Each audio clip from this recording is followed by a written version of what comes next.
digging their own 6-foot hole. Grab those boots, grab that shovel, someone's in a lot of trouble. It's getting down to the wire. Fire. Smoke screens cover up corruption.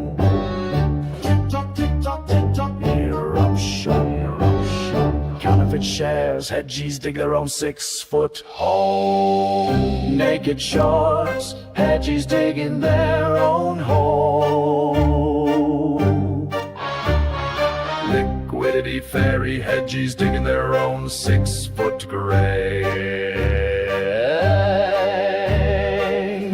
Dark pools deeper than lit, hedgies digging their own hole.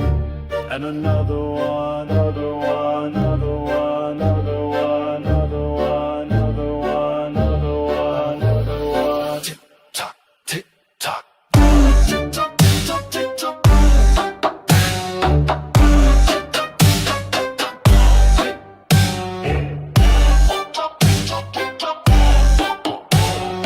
Hedgies digging their own 6-foot grave. Tick tock, tick tock, tick tock, tick tock.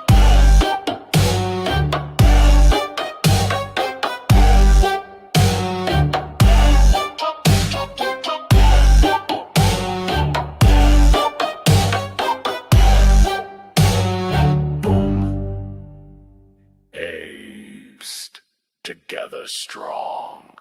Apes. Together strong. Boom. Step away, ladies and gentlemen. This is now a crimes.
shrubbery!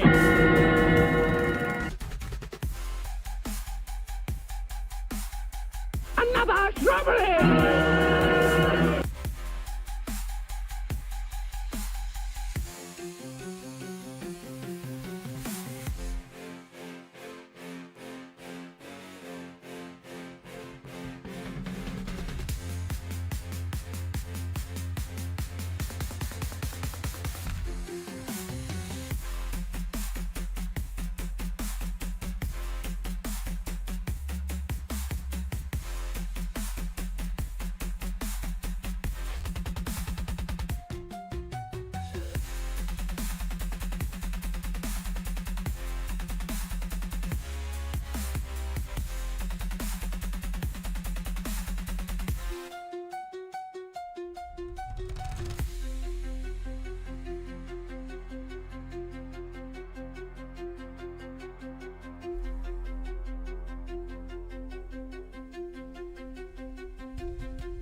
I've got no option but to sell you all for scientific experiments.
An apple a day will keep anyone away if you throw it hard enough.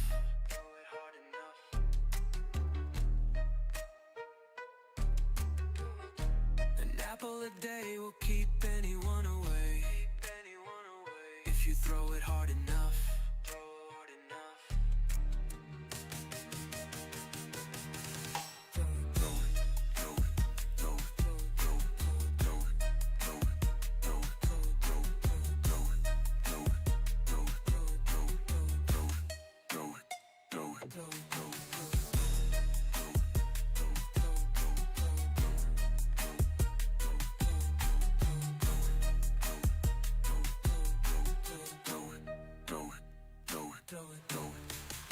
An apple a day will keep anyone away if you throw it hard enough.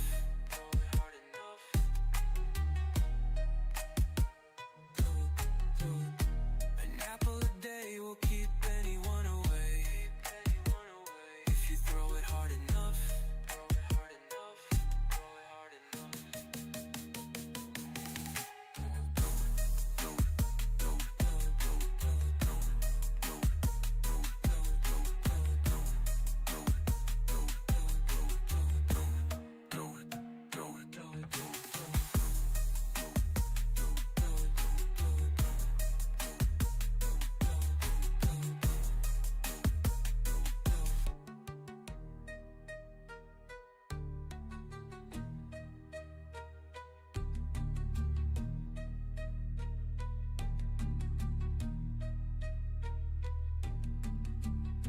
An apple a day will keep anyone away if you throw it hard enough.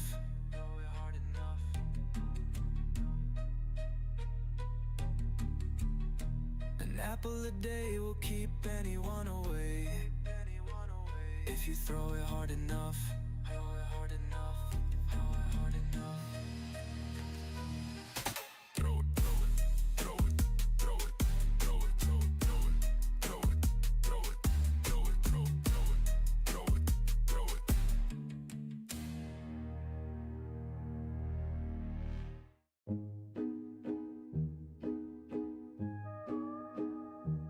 See my friends go down the rabbit hole. It's really quite a sight. You wouldn't believe the things you see on a Friday night.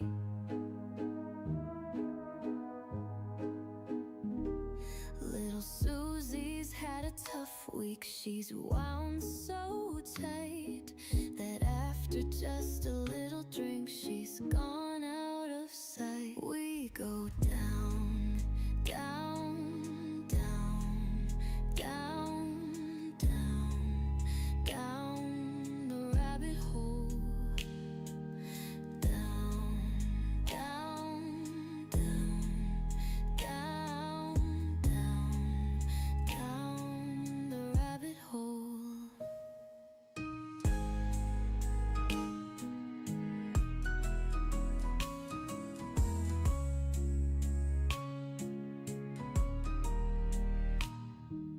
Johnny's gotten paranoid. I swear he isn't wrong. He knows exactly who he is when he hits the bong. He's seen it all before. He doesn't say it all. He knows exactly who he is, and that's why he smokes it all. We go down, down, down, down, down, down the rabbit hole.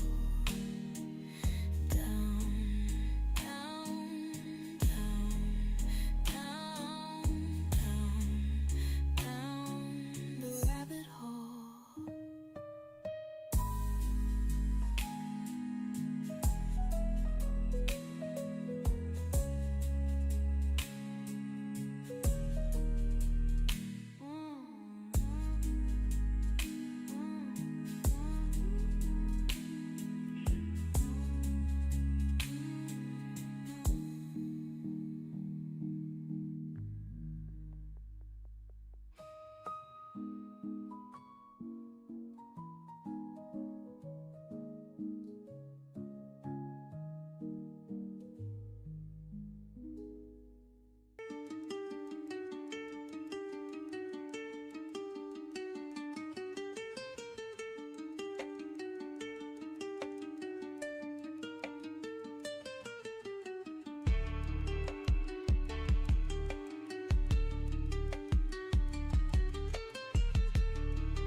like to welcome you to AMC Theaters, where we make movies better. Now I have to go sit down. Somehow, heartbreak feels good in a place like this. Somehow, heartbreak feels good in a place like this. Somehow, heartbreak feels good in a place like this. Somehow, heartbreak feels good in a place like this. Perfectly popcorn, cinema, sweets. Perfectly popcorn, cinema, sweets. Perfectly popcorn, cinema, sweets. Perfectly popcorn, cinema, sweets. We make movies better. We make movies better. We make movies better. We make movies better. Somehow, heartbreak feels good in a place like this. Somehow, heartbreak feels good in a place like this. Somehow, heartbreak feels good in a place like this. Somehow, heartbreak feels good in a place like this. Somehow, heartbreak feels good in a place like this.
रख ये जवान है, दिल में तूफान है, नाचो और गाओ, गीतों में खो जाओ। दुनिया भुला दो, दुनिया भुला दो, दुनिया भुला दो, दुनिया भुला दो।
for the apes, he's a spark. Streaming AMC, GME lighting up the dark. Not a girl's e-bike, it's a pass-through he rides.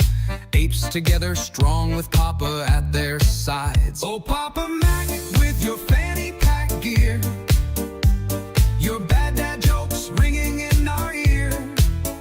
Rockin' AI tunes, he's the king of the app. Shouting out, do we have your name on our map? Grandkids are his world, love that never ends. Every super chat refunded, he's the best of friends. Dreams of school days, locker combo of fright. Papa stressing to remember that combo just right. Oh, Papa Mac with your fanny pack gear, your bad dad jokes ringing in our ear.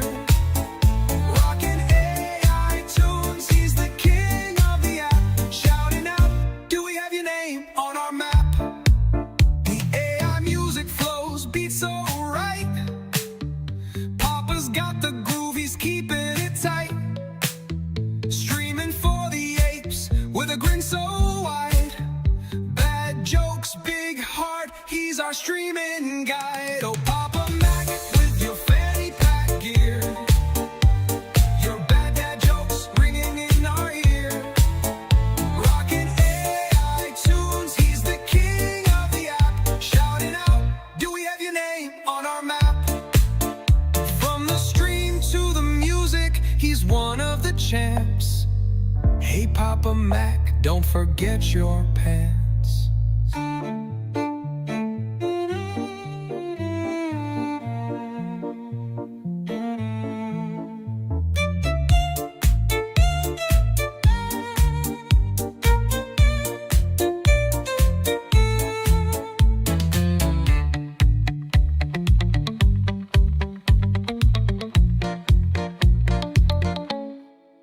Oh, Papa Mac with your fanny pack gear, your bad dad jokes ringing in our ear.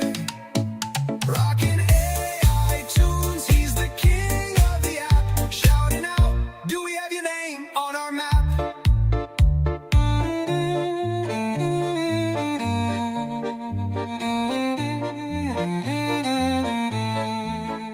From the stream to the music, he's one of the champs. Hey, Papa Mac, don't forget your pants.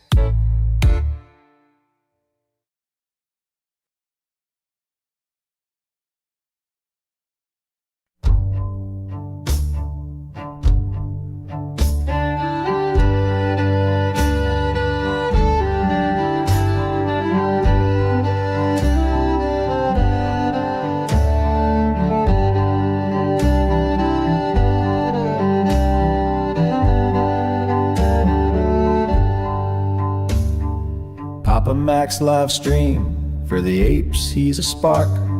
Streaming AMC, GME, lighting up the dark.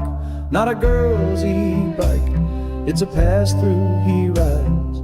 Apes together strong with Papa at their sides. Oh, Papa Mac, with your fanny pack gear, your bad dad jokes ringing in our ear. Rockin' AI tunes, he's the king of the app. Shouting out, do we have your name on our map?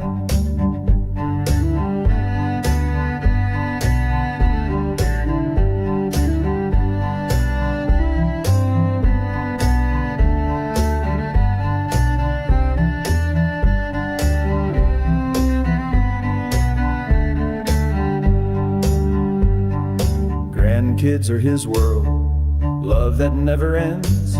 Every super chat refunded, he's the best of friends. Dreams of school days, locker combo of fright. Papa stressing to remember that combo just right. Oh, Papa Mac, with your fanny pack gear, your bad dad jokes ringing in our ear. Rockin' AI tunes, he's the king of the app. Shouting out, do we have your name on our map?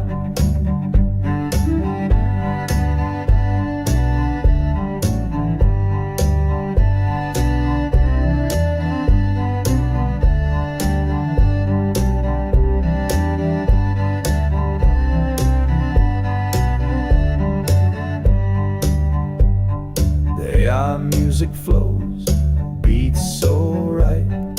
Papa's got the groove, he's keeping it tight. Streaming for the apes with a grin so wide.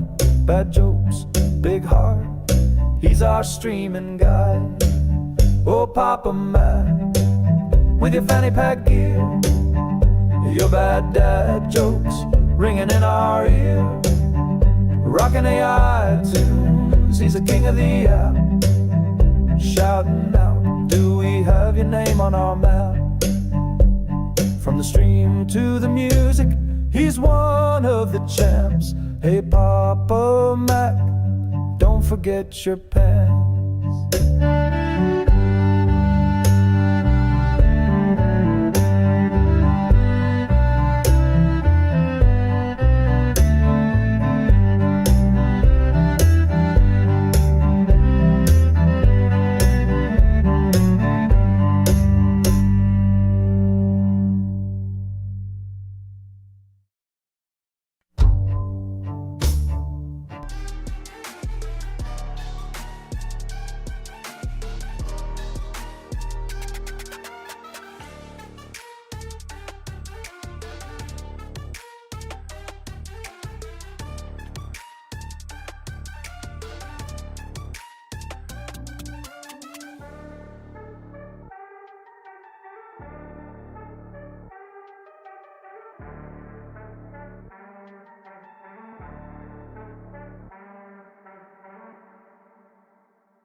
amigos of the bait will be falling shame.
Amigos on the bait will be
Apes together strong. Apes together strong. Apes together strong. Swinging from the crow's nest, apes together strong. We taking back the booty in the pirate's chest. Apes together strong. Apes together strong. Apes together strong. Apes together strong. Apes together strong. Apes together strong. Apes together strong. Apes together strong. Apes together strong. Apes together strong. Apes together strong. Apes together strong.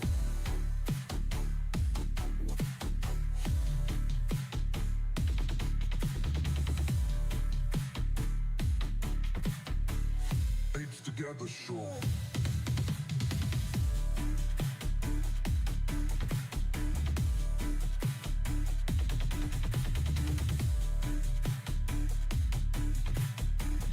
Apes together strong.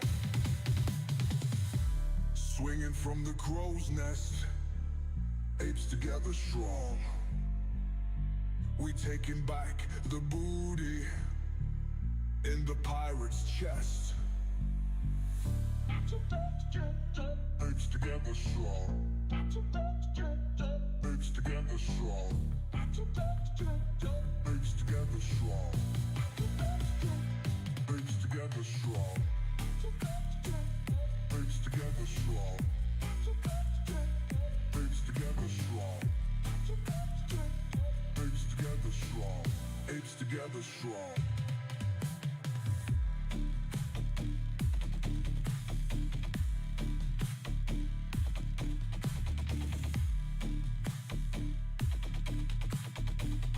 Apes together strong. Apes together strong. Apes together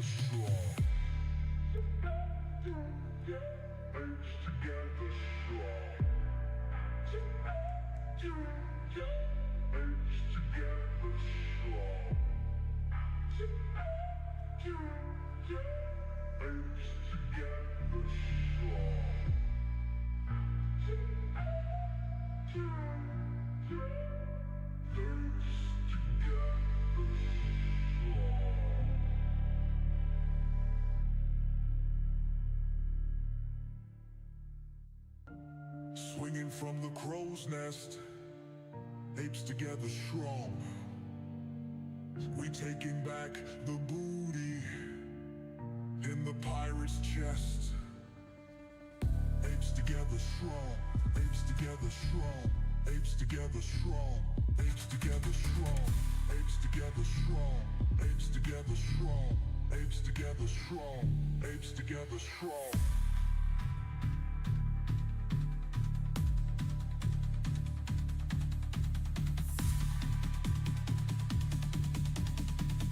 Apes together strong.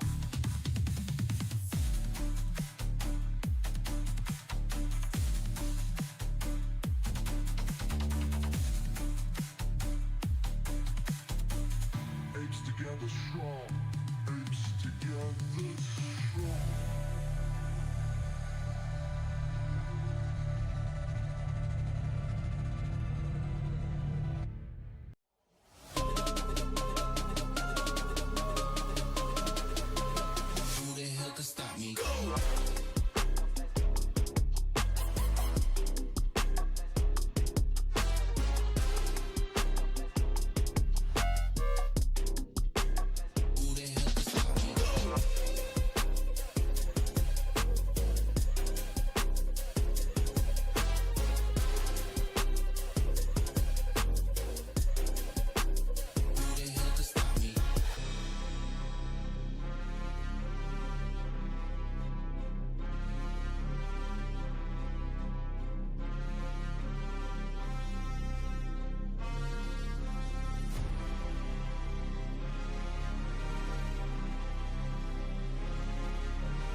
Can you hear me? Hey, seems to be working now. Kong, you fixed it. I just wanted to come in and check it. I was going to say pandas don't pay taxes. There you go. Yeah, when Why? when Yuck and I were in here, it didn't work, but as soon as you logged in, boom, it's all good. Well, who's going to send me the check for the repairs? GrayLeaf's got to pay you. This is her stream. Yeah, it seems like you did something. You set us up to fail, but Donkey, and then come back and then use a hero. I Damn only it. accept pirate coin. Oh, On It's only- days that have R in it. it can only be exchanged and used out in the ocean. Maybe the mermaids might give you some services.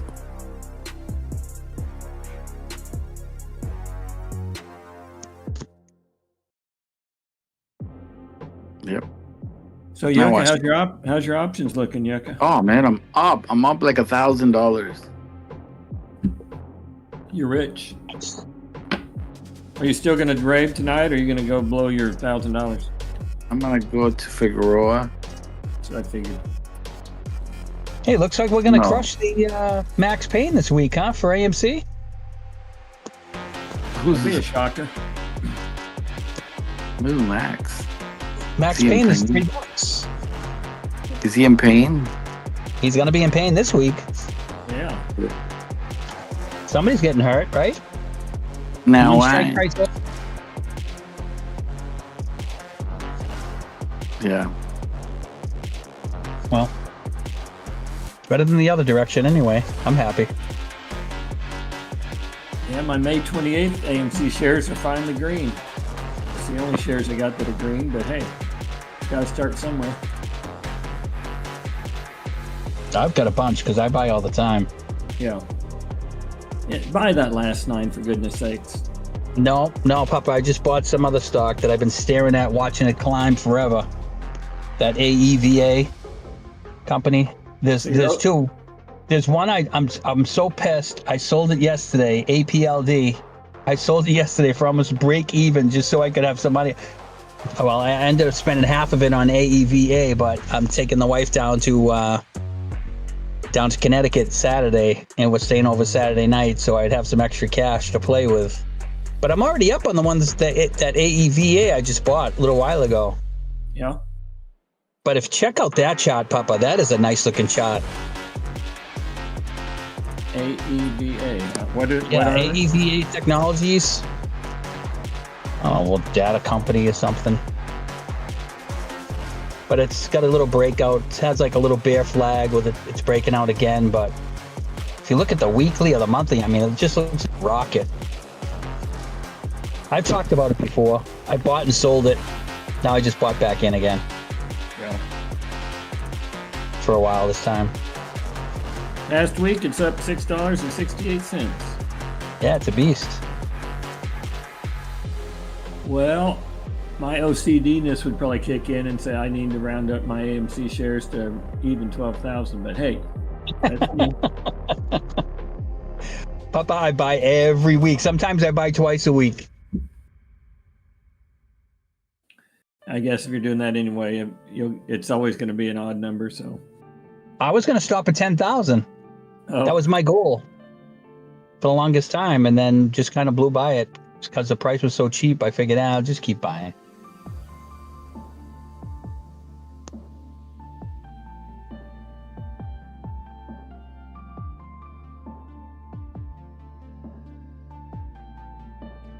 the GameStop is just being so fickle. I don't know what to do about it. GameStop kind of looks like a big W today on the 2-minute.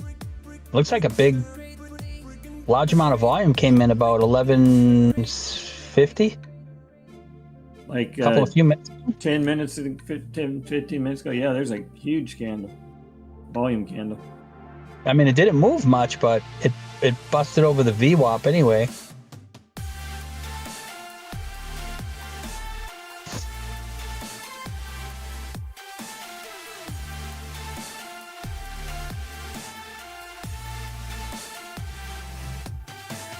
Any truth to pandas don't pay taxes? Well, I had to pay taxes at Panda Express a couple days ago, so I don't know. Oh, you did get panda a few days ago, Papa? I did. Oh, how was it? It's good. I've grown and finally stretched out from my. Actually, the day I was talking about that you're thinking about, I actually ended up at Taco John's. But the last time I was at Panda Express, I got the large plate. It's called. You get 3 entrees. I got the beef and broccoli, and then the there's another steak one. So I got the two different steak ones, and then one side of orange chicken. Normally, I'd always get orange chicken, but I'm branching out now. I'm kind of liking that beef and broccoli, especially. But the Angus beef one is kind of good too. So Yeah, I love that place. the only thing about it is they're usually out of the Angus one, or they'll say, it's going to be another 10 minutes if you want to wait. And it's like, yeah, we're always kind of in a hurry, so we don't wait that long.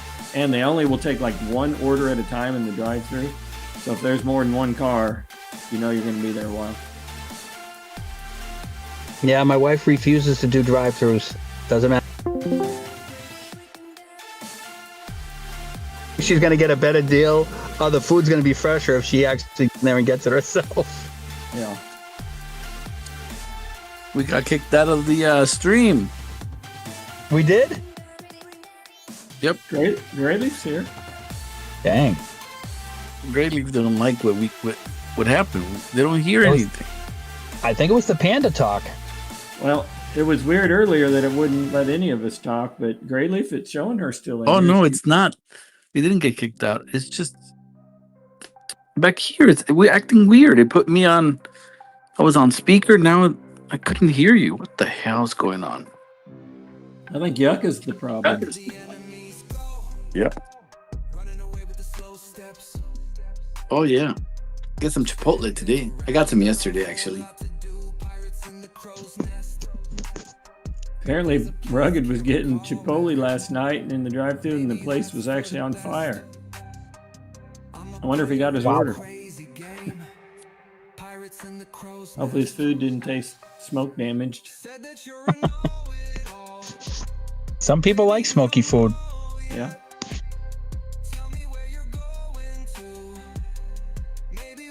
Brian says the caboose is locked. Sweet. We've got the caboose to ourselves. Nobody else can get in. Oh, I got a phone call. I'll be back. Is Brian calling him? Hey, I seen Elon Musk shared a movie, the new Tron movie. Elon said it looks promising. That's kind of cool. That is cool. It's nice to see someone like with Elon's account size share a friggin' movie.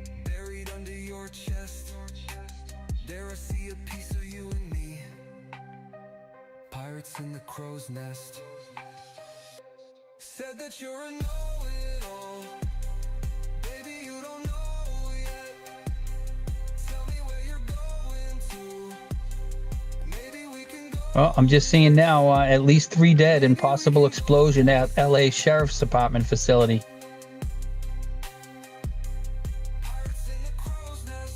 Yeah, Terry just put that in the chat as well. Is that what you're talking about? Yeah. I wonder what happened there. Well, A lot of shenanigans going on. doesn't sound. I don't know what goes on at a training facility. Would they have things that could explode? Yeah. I guess.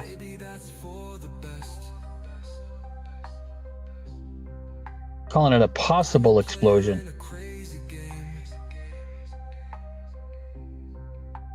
Pirates in the crow's nest. Said that you're a know-it-all. Baby, you don't know yet. Tell me where you're Yucca, did you lock Brian out of the caboose? Nope. Okay. He locked himself out. He's blaming me. He's probably banned.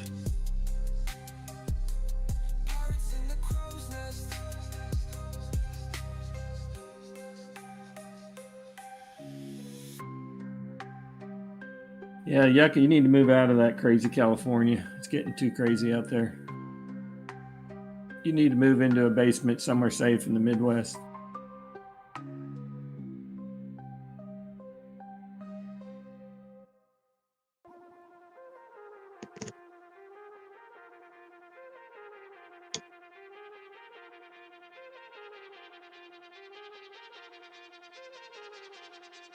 See, Charles Payne's gonna have Vlad from Robin Hood on today.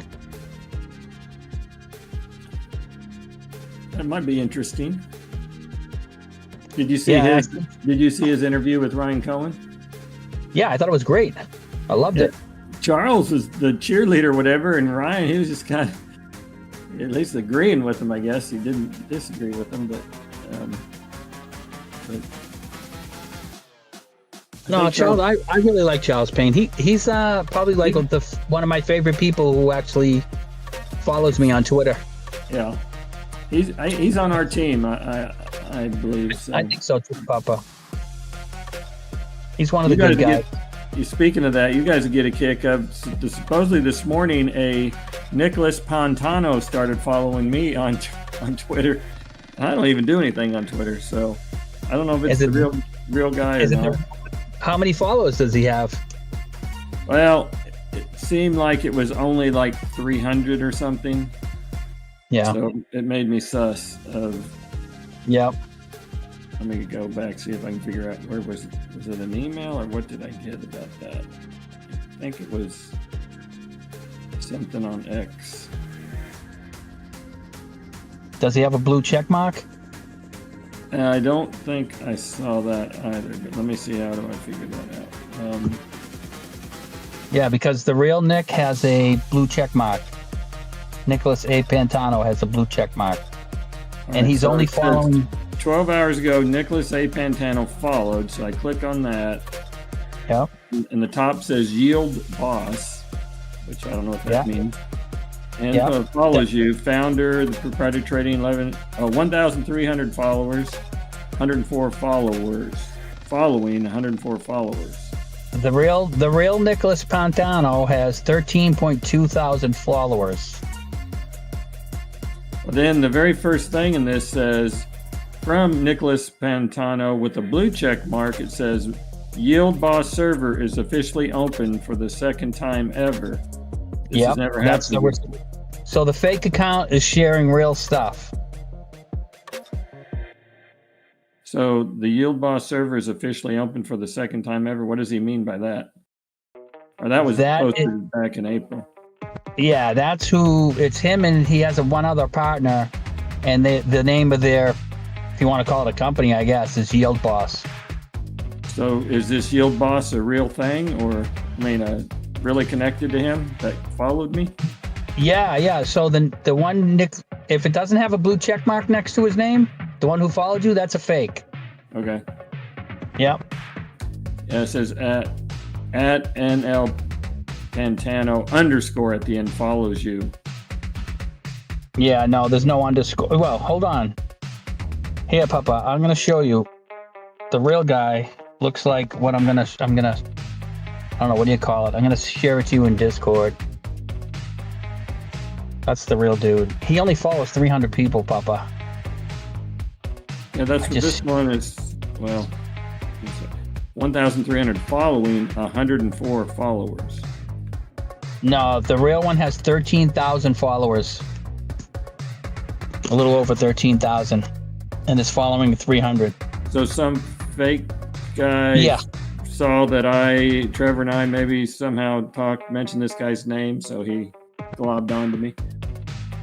Either that, or I have no idea. Maybe they have some type of bot system where they can where they know if you're, who knows, Papa?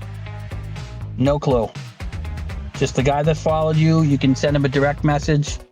No, never mind. That's what I do. I don't want you to do that.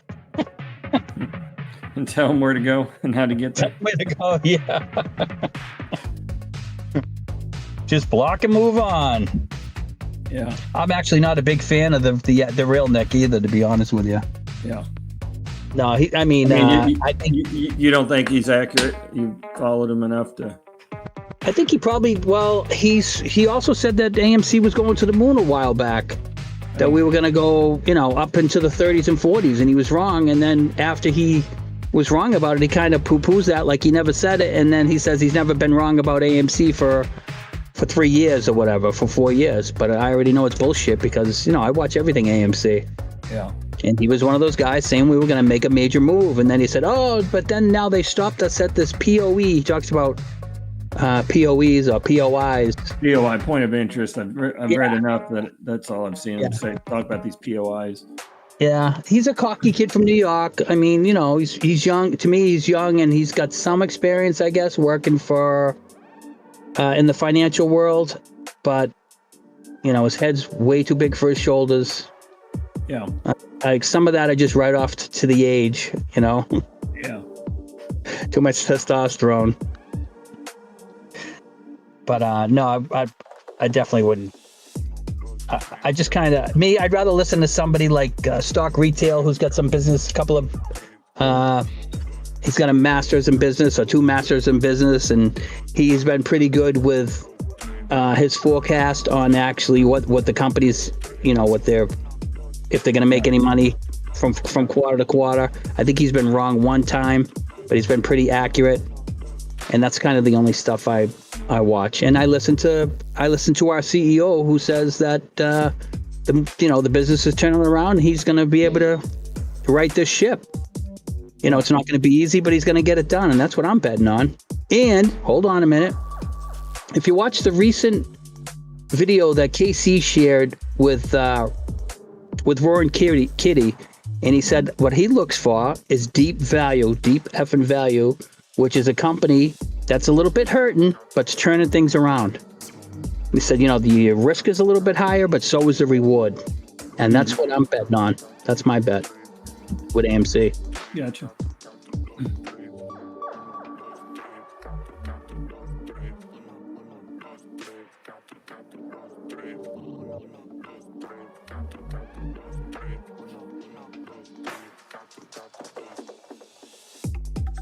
You know who else is pretty good, Papa, is what the heck's his name? The Jackie Letitz guy. I don't know he seems pretty good at he's really studied the charts and stuff like that, and basically just reading charts. And a lot of the companies, I'm looking at one right now that him and his guys have been following have done really well recently. CRSP is one of them. Was on his watch list, and the thing's up 16% today. And I mean, 16%, if you bought calls in that would, man, they're probably up thousands of percent. Yeah. He's pretty good, and he kind of takes the time to explain stuff to you. And of course, he wants you to join his Discord for friggin' $500 or something like that. But he does a lot of his stuff he'll just give out for free. And he's another one. He's young, and you know, again with that testosterone and stuff, but he seems like a pretty smart kid to me. And if you can check his stuff, and as far as like learning charts and formations, and he uses different technical analysis, and he pays for certain I don't know if it's AI bots or something or AI that helps you get like a point. I don't know if it's a POI on a chart where if a stock's gonna go up, you know, it's gives you target prices, and that's what he uses, and he does pretty good. Again, he's a little wild. He's young and a little wild, but he does all right. Yeah.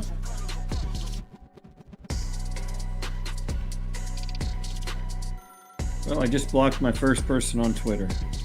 Didn't even know how to do it till right now. Yeah, they make that easy. I probably blocked about 1,000 people, if not more. So many bots there, it's crazy. Yeah. And my only hesitation is I got my little Fox News thing I did watch at night. I do my streams on Tuesdays and Thursdays. I create some content when I can on Monday, Wednesday, Friday, and mow yards and play with grandkids and all that. So add more people to the list. I don't know. Yeah. I just let you guys tell me what's going on. It's my filter. You guys are smart and know what's going on, and I don't know how smart we are. well, we're smart enough not to listen to Yucca on options, at least. Yucca's being One of these days, Yucca's gonna hit big. He's gonna be up thousands of percent. Yeah, I heard it in the song, so I know it's going to happen. And we learned about this Ichimoku cloud, right? Look, we're going down through green, right? Up through red, down through green. Yeah, that's about one of the few things I've learned, and that one stuck in my head for some reason. So, actually, it's kind of going sideways through green. I wonder what that means. Not only that, but the Bollinger Bands are tight, and they kind of look like they're opening up a little. So maybe it's gonna bust a move. I don't know. So we have learned a little along the way. Yeah. Do penguins pay taxes? Brian says they don't. He said pandas don't. Oh, penguin. Oh, yeah. These aren't penguins, though, if you're looking at what's on the screen. Or at least I don't think they are. Are they? They fly. These guys fly.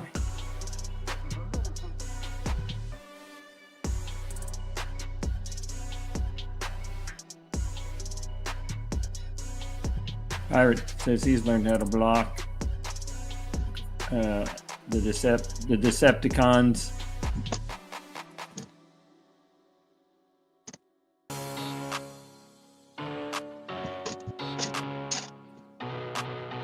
Would love to see us bust out of this green cloud.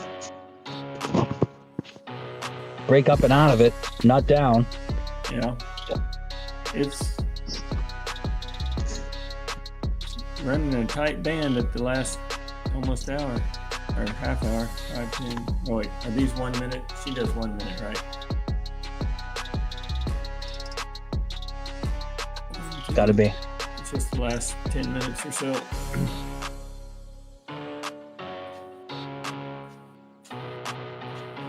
Well, Brian says those aren't puffins. What are they?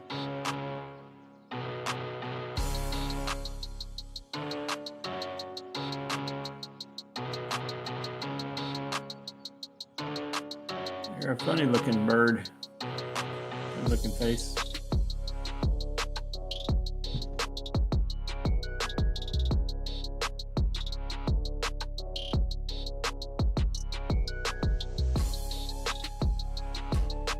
So you say you guys are going somewhere this weekend? A little trip or something? Yeah, I was supposed to take her for Mother's Day, but I didn't take her, so been kind of putting it off, and then she wants to get into some tournament. There's a slot tournament there she wants to get into, so I said, all right, I'm gonna sneak out of work early on Saturday and take her down to Connecticut, down to Mohegan Sun. I'm gonna spend the night. Gotcha. Little quick getaway. That's always nice to do when you can. I think I'm gonna hang it up in March, Papa. That's gonna be the end of my working career. I'm gonna pack it up and move out of town too. Really? Yeah. Yeah. All my kids are grown. They've all moved away. I still got family here that, you know, my dad's still alive. He's 80s and he's in pretty good shape. I got an aunt who's in her 80s here. Who I kind of hate to leave, but I want to see the world. Like the RV lifestyle kind of thing, or? Oh no, I'm gonna. What I plan on doing is selling everything here and going to Seattle, using her sisters as like a home base, and then spend some time in the Philippines. I got a son over there. Spend some time in Indonesia because she has family over there. And I've got my youngest is in Florida. She's been in Florida for 2 years. So I just kind of like want to spend. Yeah, an RV won't work for that scenario. No. It's going to be all basically my wife's is game for it. So we're going to be living out of a suitcase for probably a year before we find a place to land. Yeah. And I don't know where that's going to be because I have a son in Connecticut, a daughter in Florida, and a son in the Philippines. Well, it'll be interesting to follow your journey. Uh, Where you end up. I want to do some cruising. Just see the world. How old are you? I'll be 60. Long enough Yeah. to still enjoy it. Good for you. That's what I'm told. 60 to 65 is basically the youth of your old age. Yeah. And if you're gonna do something, now's the time. Well, I'm still healthy. Congratulations. Sounds awesome. Thank you.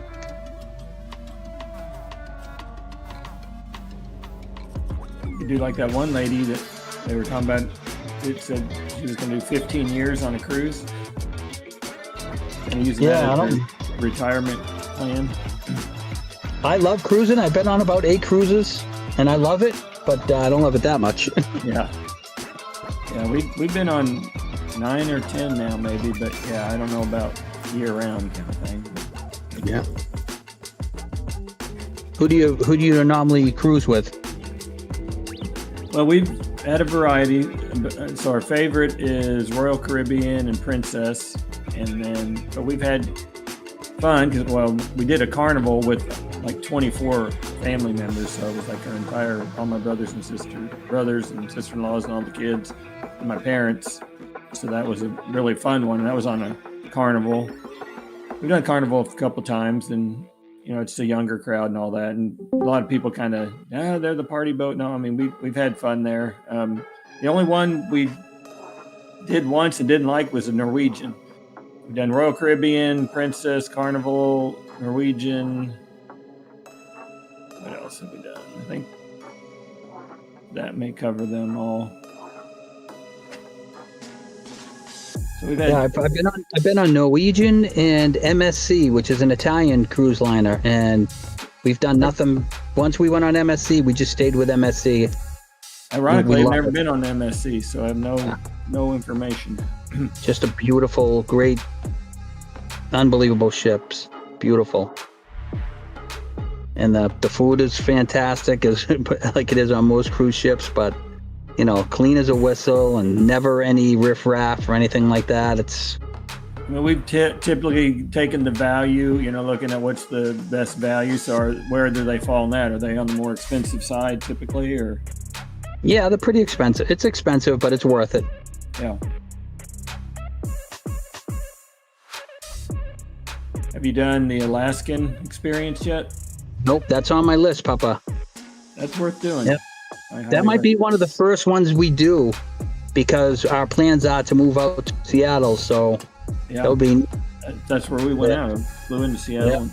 Yeah, you definitely make sure you get a balcony. I mean, I think I've shared that before. Yeah. On an Alaskan cruise, you need a balcony. It's definitely worth the upgrade. Yeah, I think on any cruise, the balcony is definitely worth it.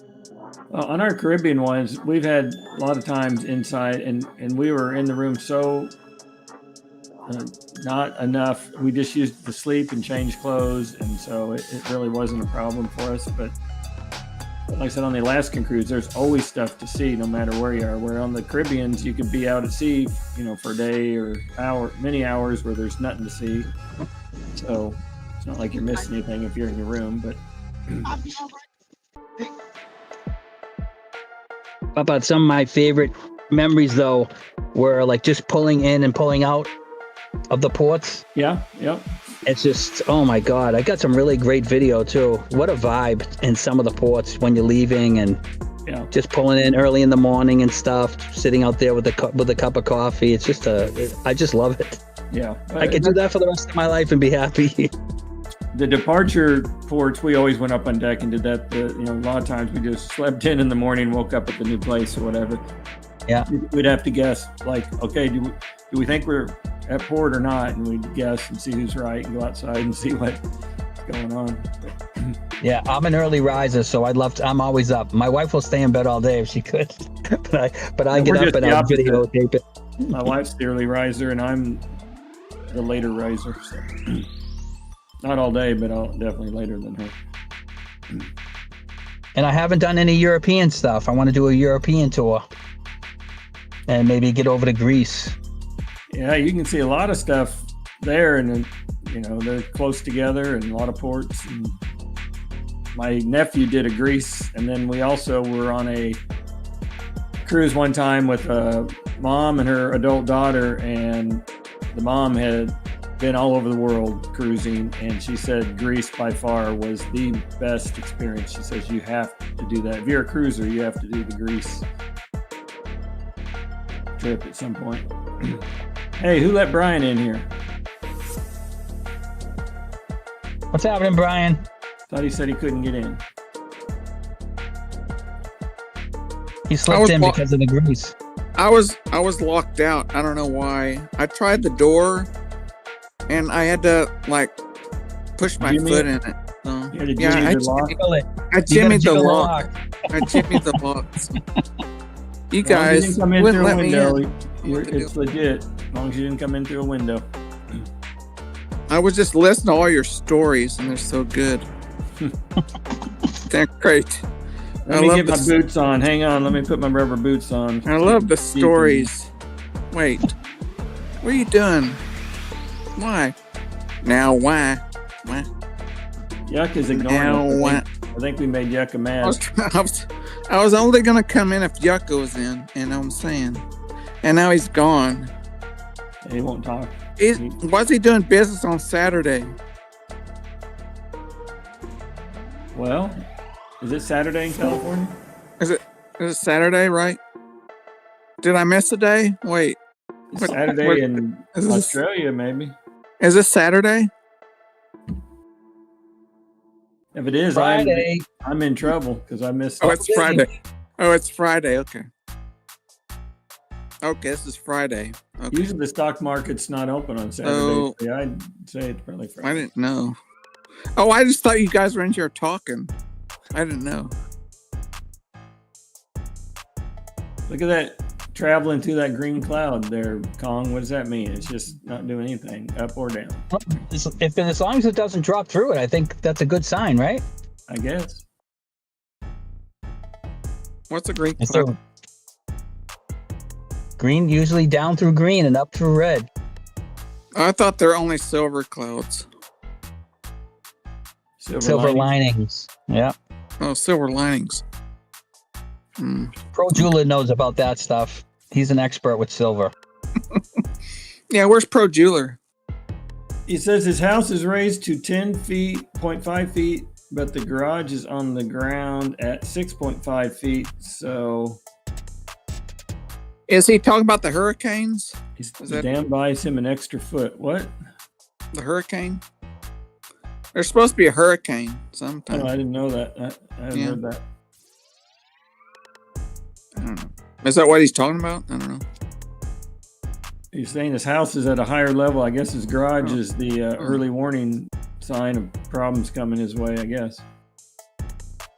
Oh, yeah, that's the deal, I guess.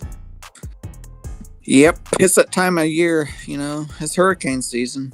Yeah, we were just talking about cruises, so that's cruises related. You can go to Alaska though. Oh yeah. They don't have hurricanes there. They have tsunamis. They only have tsunamis in Alaska, right? They had a major one in 1900 something. 06. I was in Anchorage, and they were talking about it. Yeah, not a good thing. That could be a song. That could be a song, Papa. I was in Anchorage. I got to spend 4 days in Alaska, besides my Alaskan cruise on land. Did you catch any fish? I never actually tried, but on one cruise, my friends traveling with us, they did salmon, and they actually served it to us that night. The cruise ship. Oh, nice. Do that excursion, they'll cook it for you. Oh yeah, bring it to your table. That's some good stuff. I heard the halibut was good there. Did you try it? No, I just heard it.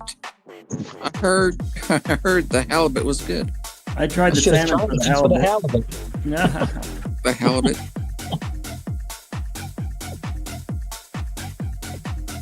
Yeah. Hey, audio, what's going on? Apparently the Audio lock in the door is fixed. Audio itis. Well, no, it was just locked for me, and I couldn't get in.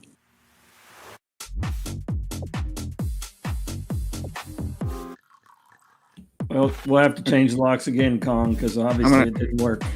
I'll shut up.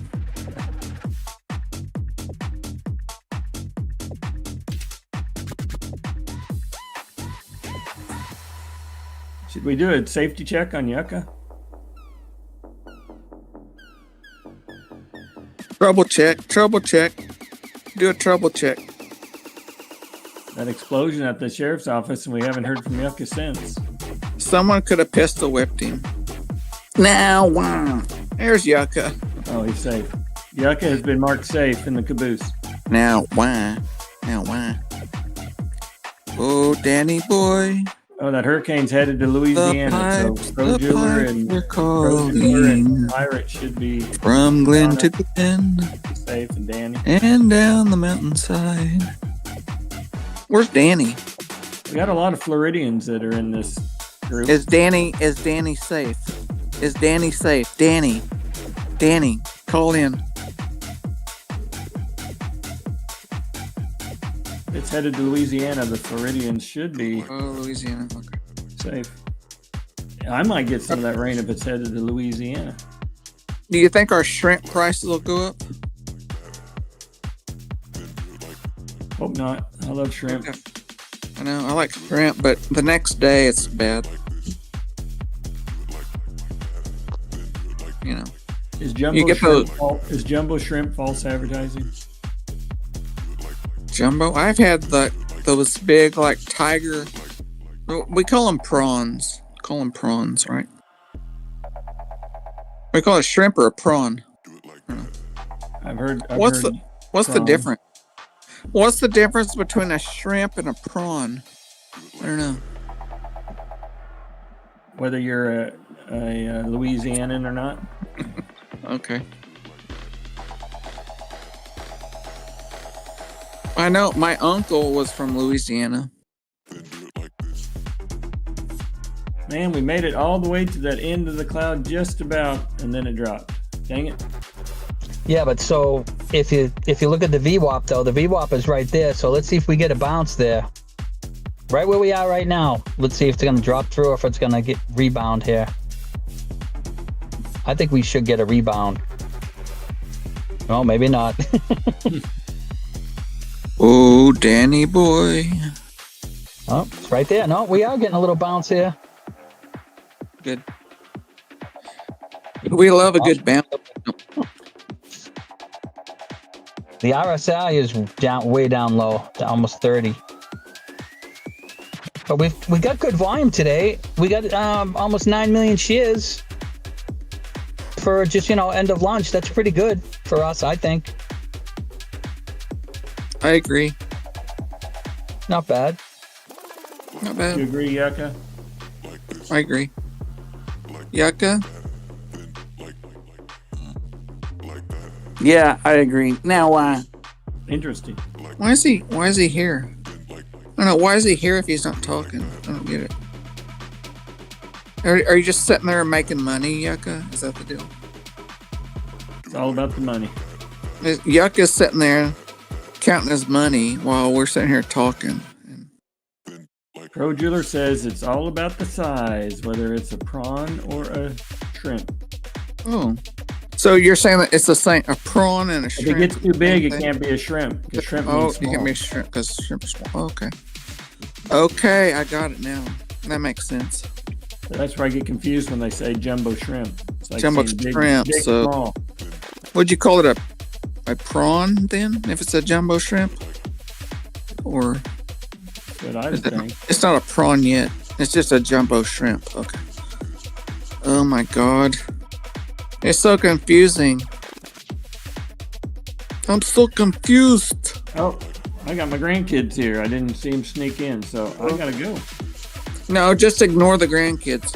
Yeah, I'm gonna ignore the caboose. So y'all have a. I'll be back later. They're gonna be for an hour or two. Come on, man. Come on, man. Come on, man. Stay out of trouble, Papa. See what he did? His imaginary grandkids showed up. So we had to go take care of those.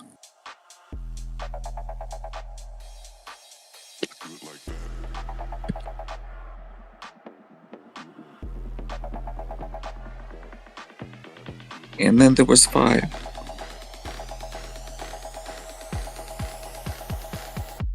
Crap. Still falling. Do I need to look at the chart? Nah. I don't look at the chart because I don't know. I don't believe in the chart, so I can watch it though.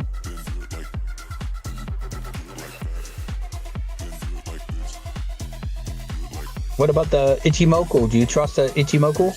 Yeah, I like the Ichimoku. That's good. That's what I run. I run the Ichimoku.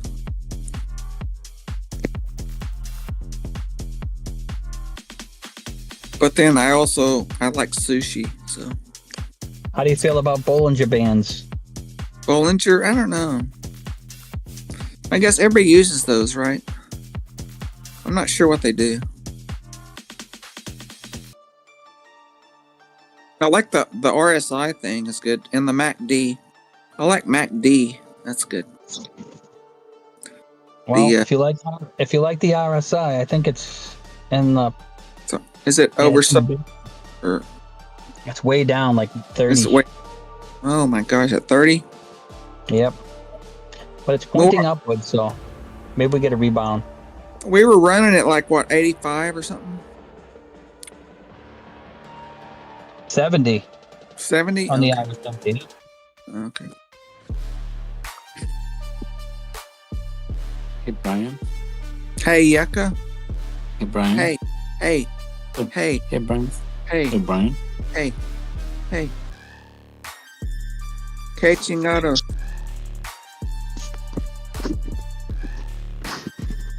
Me. What the fuck? That's the word. Hey, Brian. Hey, Brian. Hey. Hey, Yucca. Hey, Hey. Brian. Hey, Brian. Hey. Hey, Brian. Mentiroso.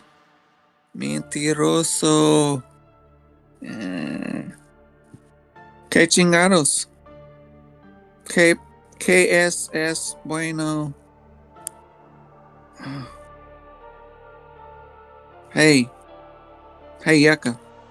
Oh wait, now you muted. Hey, Brian. Hey, Brian. Hey, Yucca. Mentiroso. Que chingados. Que quieres es tu.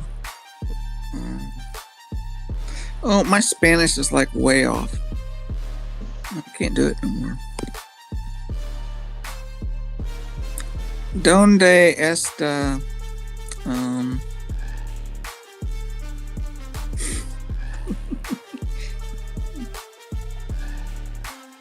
Did anyone see the photos I posted yesterday of the Spanish kid on the bike wearing the Make America Great hat? I think I saw that.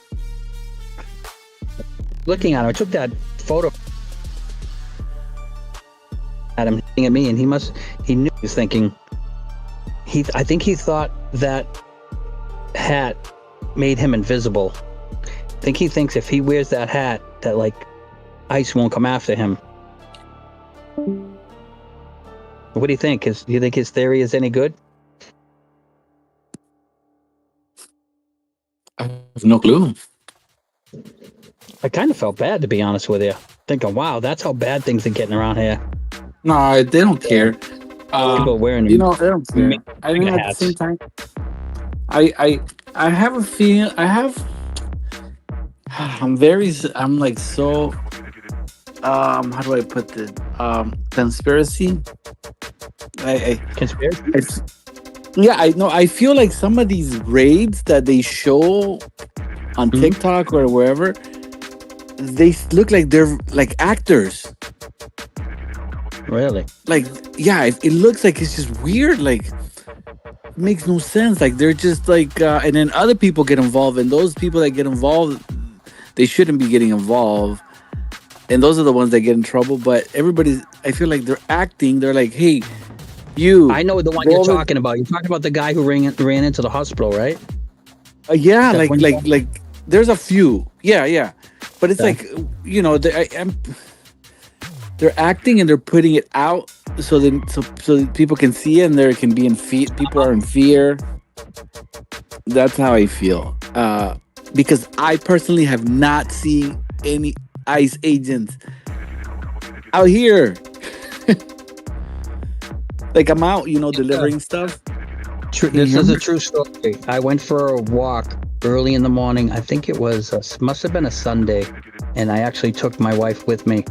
And she's from Indonesia. Oh, you told me, yeah. Yeah, and I was kind of like, I felt funny because I felt like the ICE agents were going to come over and try to talk to her, like, to see if she had papers. You know what I mean? She got on the phone and she started talking to her brother. This was like 5 o'clock in the morning. We were walking. She went to talk. She called her brother and started talking to her brother in her language. And I'm like, whoa, quiet down a little. I was like a little nervous. I know I shouldn't be, but I was a little nervous. And I can't even imagine like how Spanish people feel around ICE, you know? But there were like 15 to 20 agents, and they have like a staging area where I walk in the morning. And they were obviously going to do a raid somewhere in the Boston area. Yeah, I don't think they're going out and taking everybody, how everybody's saying. I think they already know who they're gonna go pick up, and it's based off obviously cellular location, because a lot of these people here in California, especially, they were giving free phones away. You didn't need you don't have a social, that's fine. We'll still give you a phone. Yeah. Free tracking device. Yeah, and you're waiving your rights already. They're not even reading. Government gives you free stuff. You waived your rights because you're getting government assistance. They pretty much own you. Too bad. That's the way life works. And it's free. Yeah, free tracking. And I think they already know. But you got those people that, you know, the Biden side or whatever, the other side, they're saying, oh, they're taking everybody. Even legals, they're taking people that are not criminals. Bullshit. Oh, they are. I heard they grab some people, but it's usually when they grab somebody who's, you know, not on their illegal list. If they're legal citizens, they grab them because either they interfered, you know, like you say, they try to interfere with the agencies, and they grab them and they throw them in the vans too. Now, yeah, I haven't seen any here. Like, all this time, I'm just, you know, maybe it's just not for me. It's just not for me to see. But it is what it is. Yeah, I don't know.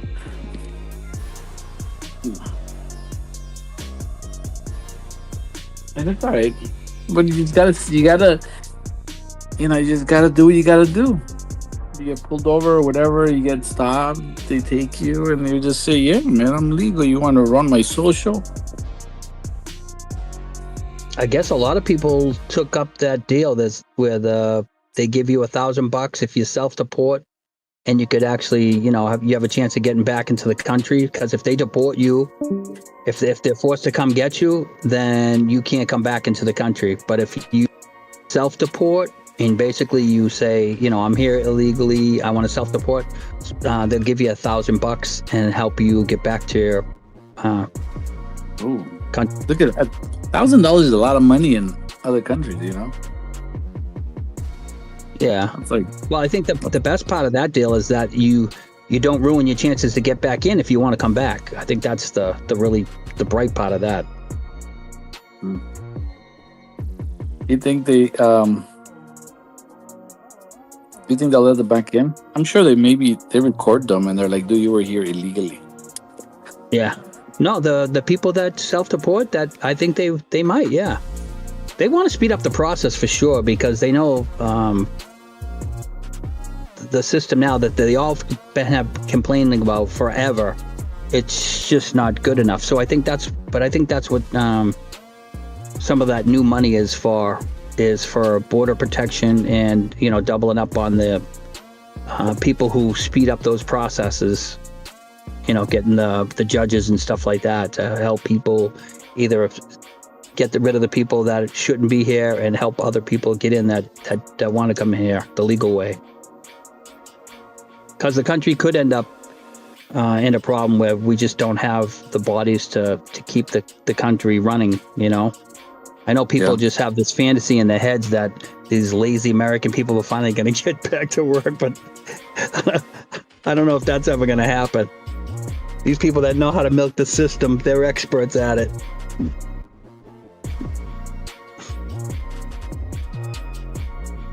You're right.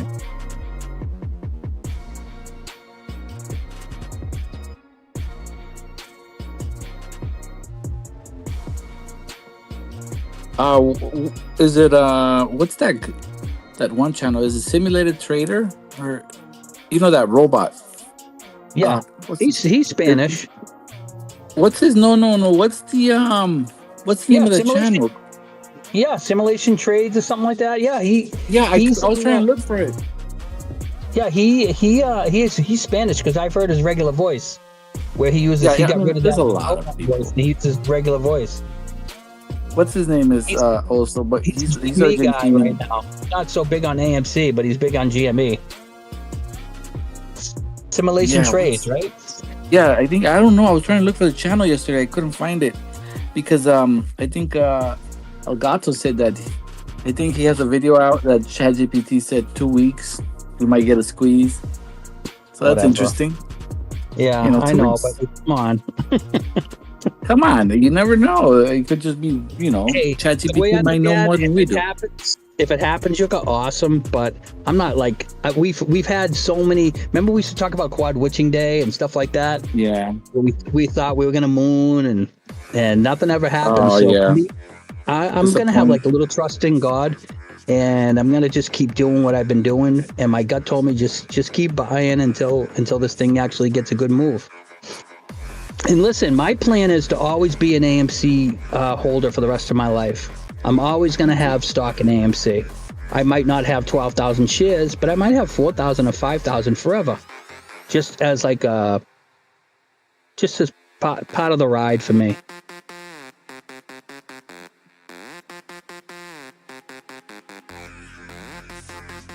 Yeah, why? Hey, did you see if you buy the popcorn too? If you buy the microwave popcorn, you can get up to $3 off on a movie. Yeah, I'm a big fan of popcorn. Oh, but it's nice that it'll throw people a little bone. You know what I mean? If you get the popcorn, it's kind of nice if you can. Like at the store, you say? At the store? At the store or at the place? No, at the store. If you go to the store, or if, I don't know if you order, if it's on the side of the box or not. Hold on, I'll have to look at the ad again. It says up to $3 off a movie. See if I got it here.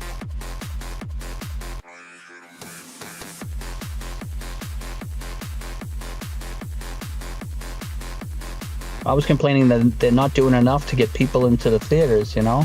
But I guess, Wednesday too, by the way, which was great news, was last Wednesday, I guess, was the biggest Wednesday we've had in a real long time. And they're wondering whether or not if it was because of the 50% off day or what. What movie came out Wednesday? Well, people were going to see Superman. That was the big one. So that's probably why. It was just a new movie.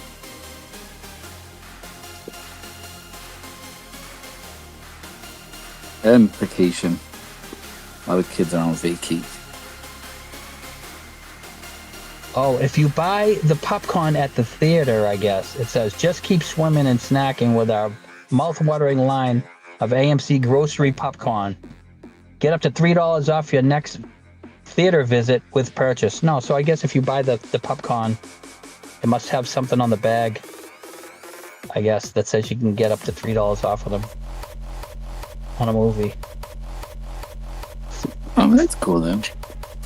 Casey was saying he was hoping that they turn it into something like the old Cracker Jack boxes, and you could get prizes and stuff, like movie passes and stuff like that, and which I think is a great idea.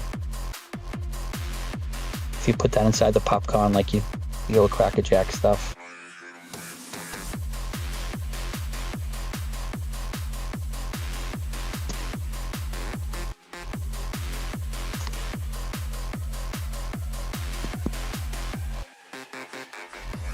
Or just on the bag. Just print it on the bag. On the bag, just print the coupon and say on your next stop. Yep. On your next visit, you can save. Or I wonder how much that would cost if each popcorn bag had its own serial number and QR code, so you can save the coupon on your phone. On your phone, yeah.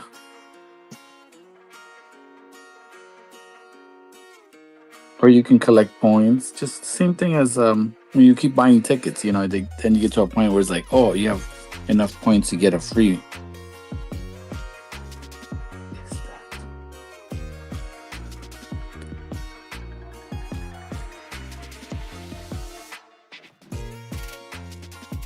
Okay, looking at that Ichimoku, I can see it looks like we got a red cloud coming up ahead, so maybe we're going to start heading back up again.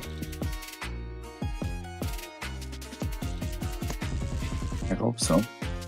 Usually after lunch, things do kind of slow down around lunchtime, and then usually it takes off. The market will start moving again, around 1 o'clock or just before 1 o'clock Eastern time. What time's it where you're at, Jutta? Right here is 9:45. It's 12:45 where I am. Yeah.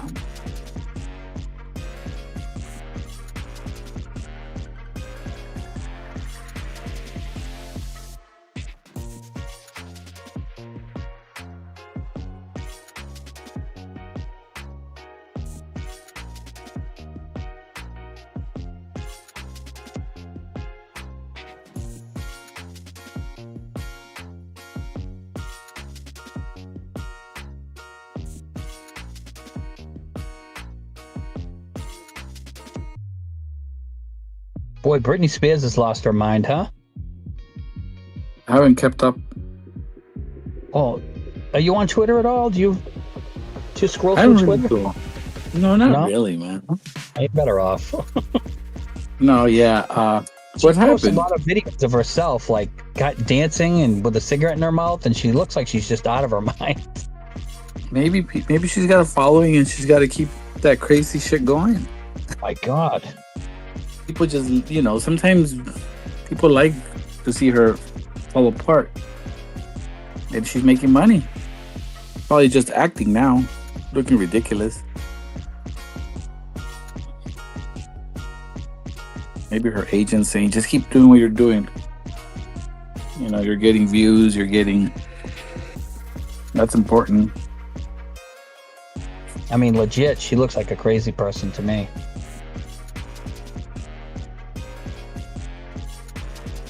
Looks like she's on drugs or something.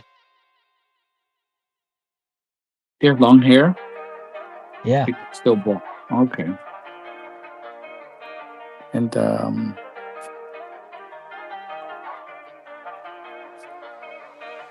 she gained some weight, or she still?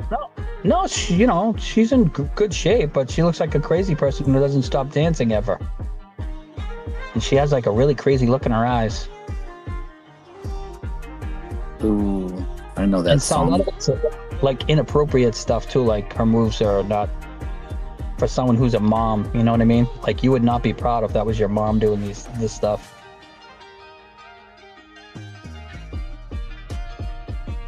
The person that I see on X that's sharing it is somebody who has an account called Clown World, and it has a picture of a clown, and then they have her dancing, and she just looks like she's out of her mind.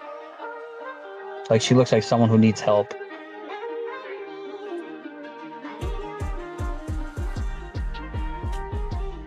If I was a fan, I would accept her. I don't know. I mean, she was cool Maybe she 30 doesn't. years ago. Oh yeah. When she was a kid, she was cool. Not to sound like Jeffrey Epstein, but when she did stuff with Michael Jackson on stage, she was cool back then. Maybe Justin Timberlake saw something. He's like, "Oh, I'm getting out of this relationship. She's going cray cray."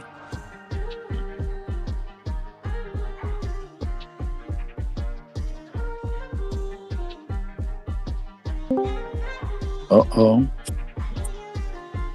Who left? How do you write it? Or Brian Carpenter? Brian? Hey, Brian. Hey, Brian. Hey, Brian. Brian, you there, Brian? Hey, Brian. I think he's feeding the donkey. Yeah, maybe.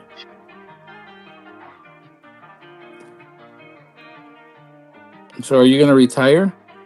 Yep. That's my plan. I already got guys in work that want my truck. My work truck. Oh, wow. Oh. You know what? It's like the older I get, I see my friends, some of my friends passing away, others getting sick, and falling apart. I've got a pretty good retirement. I got a nice little nest egg, and I want to kind of, I don't know, I want to see a little of the world, more of the world while I'm still young. Take some of the regular, everyday pressures off myself, and just be able to wake up when I want to wake up, where I want to wake up. I think that's, I don't know, I've heard so many stories. They're like, okay, so it only lasted maybe like a month, and then I got bored and I went back to finding something to do. So like, I've taken 5 weeks before. Why? I've gone away for 5 weeks, and I never was itching to come back to work. Oh, really? Yeah. Would you like a donkey? Hey, Brian. I might like a donkey. Would you like a Hey, donkey? Brian. Hey, Brian. Hey, Yucca. Hey, Yucca. Hey, Brian. Hey, Brian. Hey, would you like a donkey? They'll keep you busy. Yeah. Can I take him on a cruise with me? Yeah, he'd love that. Oh. Love a cruise. Take him up to the buffet. Yeah. I don't like to travel.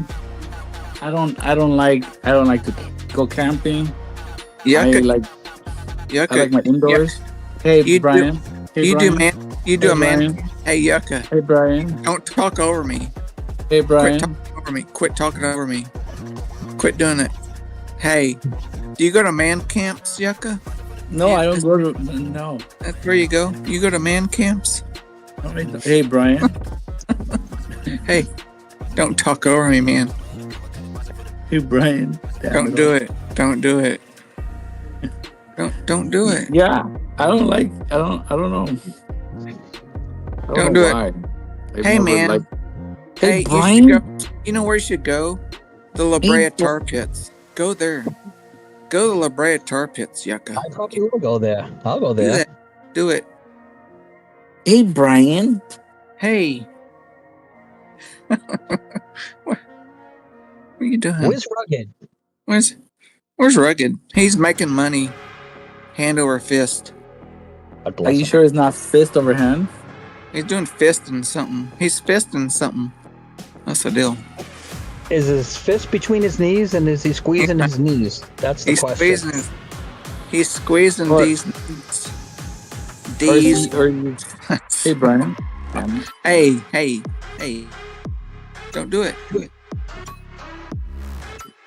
Pirate. You know, Brian. The only reason it pissed me off, Brian, is because I consider you guys my friends, and I was sharing something with the crew that was it was heartfelt, and it was something serious, and you cared so little that no, it was like It was not.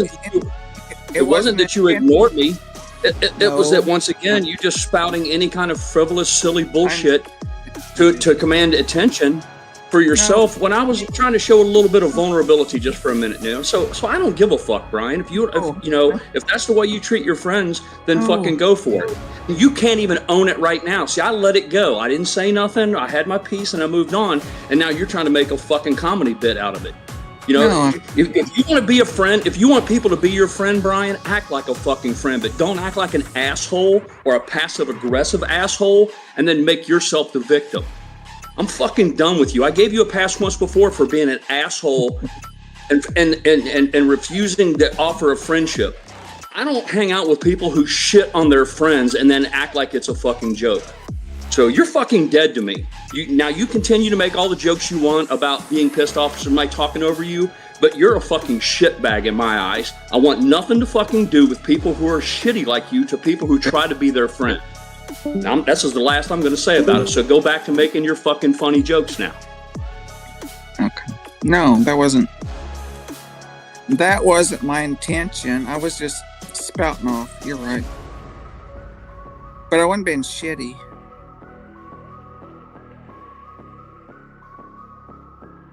So, yeah. That's all I have to say.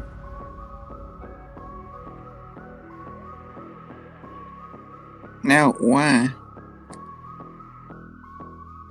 We lost everybody. everybody left. Is that the response you wanted? Is that what? Are we having fucking fun now? Is No. everybody laughing? Was it humor? Or are you the funniest fucking guy in the room? Mrs. Pirate's looking at me right now. She's like, I don't know why you don't just turn it off and go away. I'm like, because it's one asshole. The rest of my friends are here. The rest of the people I enjoy being with, but I'm not going to be fucking pushed out by some fucking guy who can't control his own fucking, his mouth. Don't do it.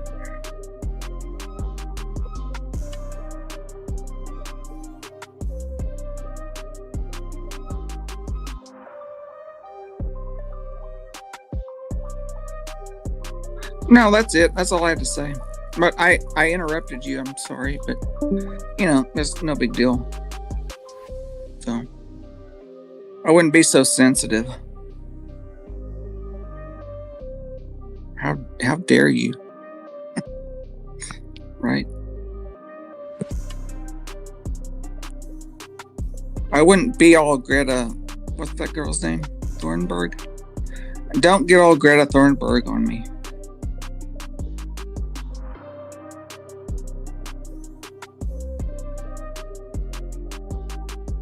Now, why?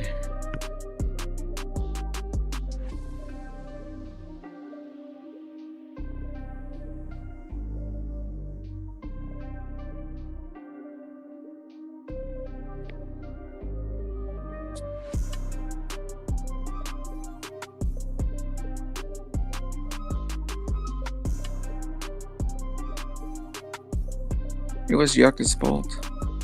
Yucca did it.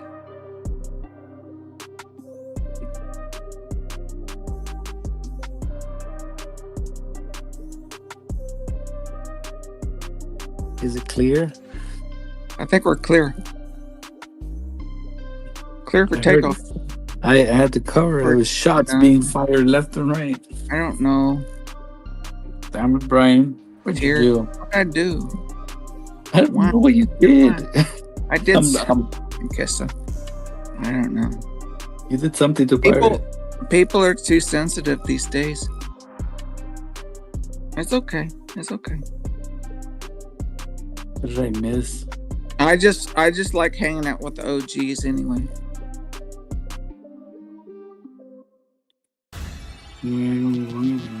OG. Where's Danny?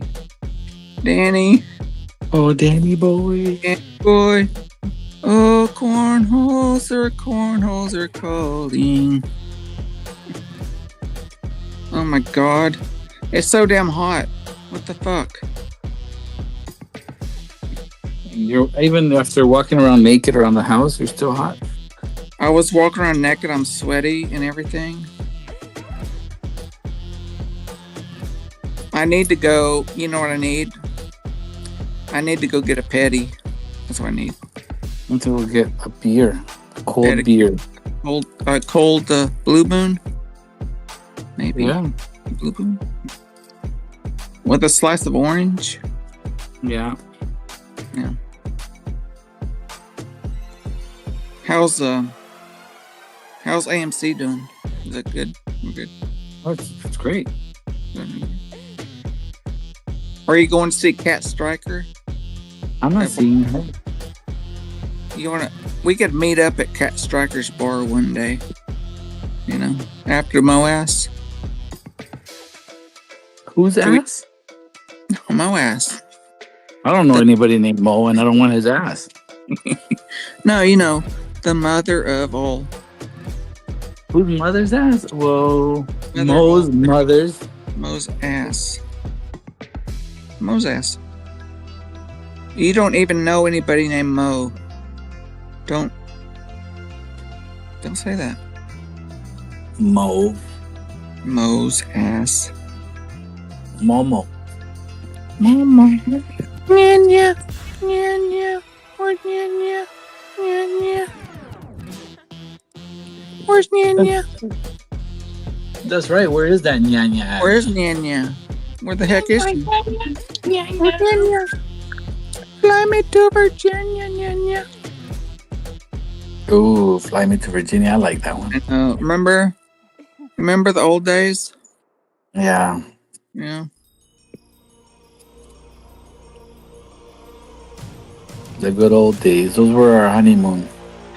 One of these days, boy. One of these days. Pow.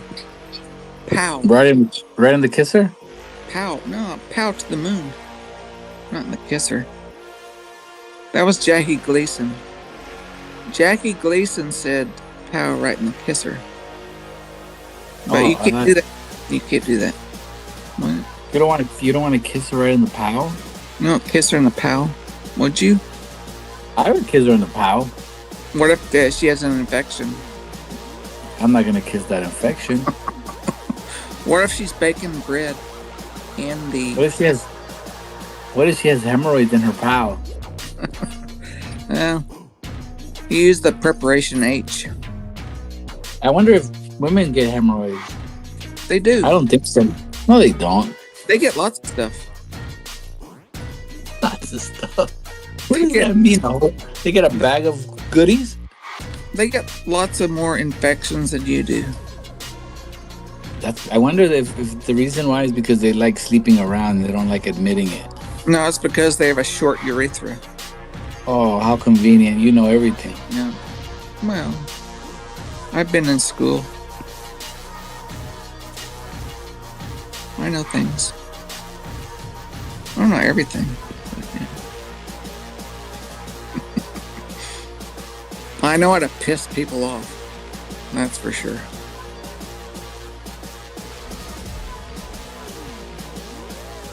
Hey, Yucca. Hey. Yeah. Yeah. I said I know how to piss people off. I thought you said you knew how to piss on people. Yeah, I do that too.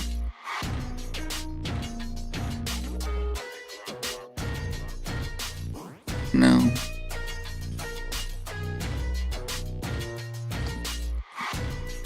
What's for dinner, Yucca? Now, why? Now, why? Why? Hey, I miss that guy. I miss him. His financial advice has gotten me this far. So, you know, now, CSI. Oh, you love him, huh? Yeah. I was a moderator. You were a mod on his channel? Yeah. With him and Lady, what was her? Lady Forearms? Lady Gaga. Lady Gaga, yeah. That girl. I was a moderator for him and her. And both.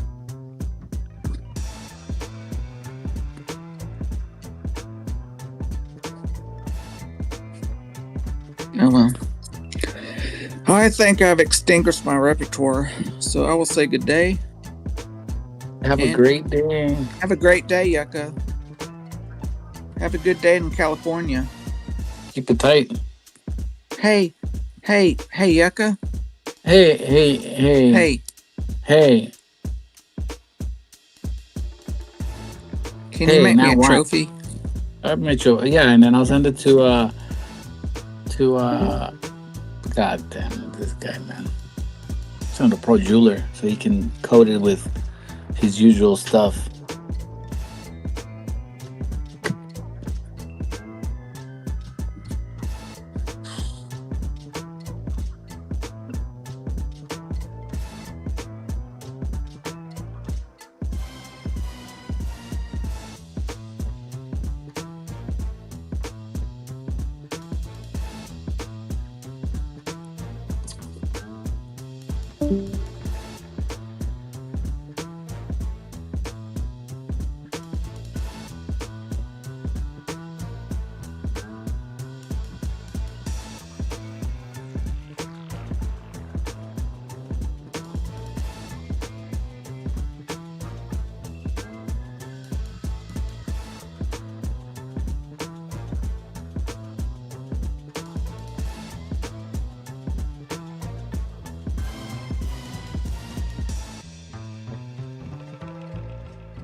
pay me, but I'm old, yeah.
Shove up that deck, get off my neck.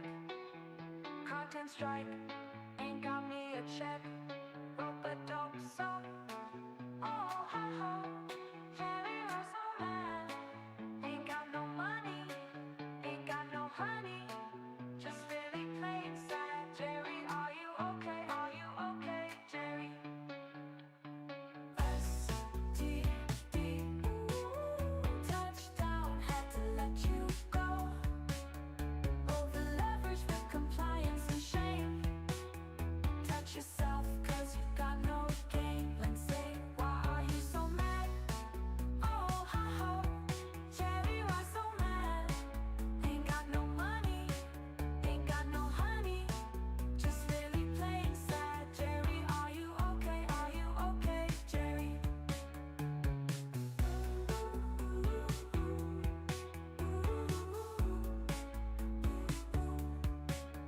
Touchdown, had to let you go.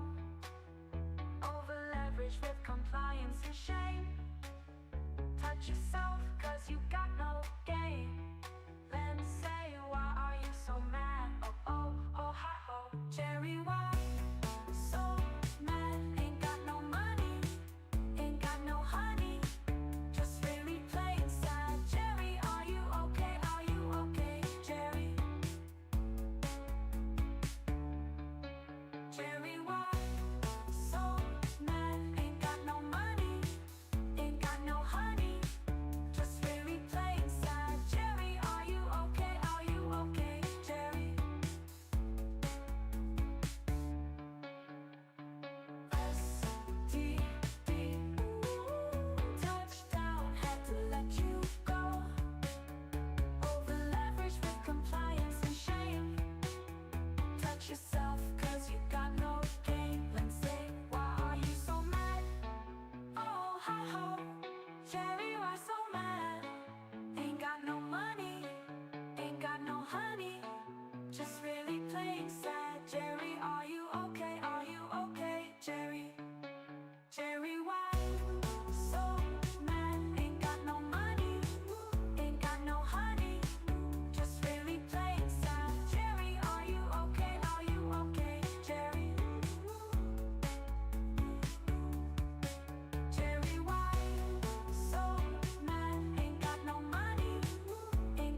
clown show of the market where the trading candles glow.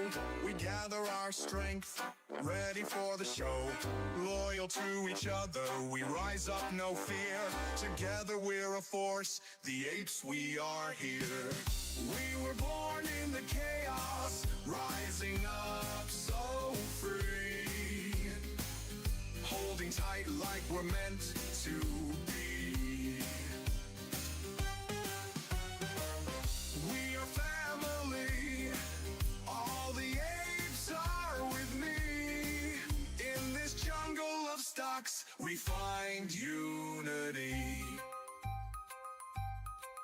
Ken Griffin lied, but we won't back down. In this wild roller coaster, we're taking his crown. Have you heard about Melvin Capital? Their report card was not passable.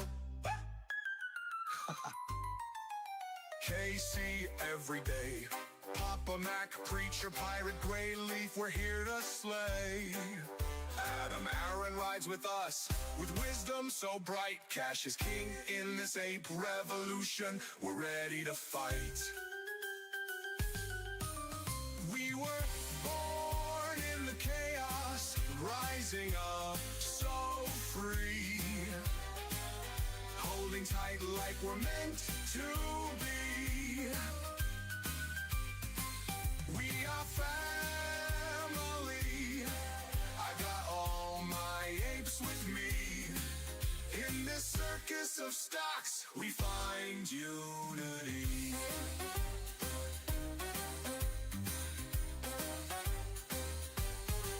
Crayons in our pockets, we're sharing the ride. Bananas in our hands, with respect as our guide. Caring for each other through thick and thin. In this epic adventure, we know we will win.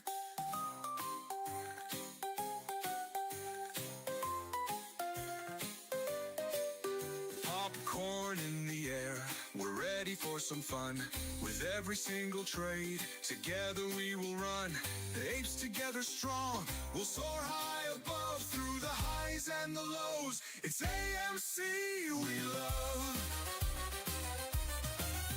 We were born in the chaos, rising up so free. Holding tight like we're meant to be. We are family, all my apes with me. In this circus of stocks, we find unity. Like birds of a feather, our flock is forever. Diamond Hand Apes can handle that weather. Apes together strong, we'll all take a stand. Together we're invincible, hand in hand. Hold on tight, hold on tight.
said I couldn't. Because you said I couldn't. Because you said I couldn't. Because you said I couldn't.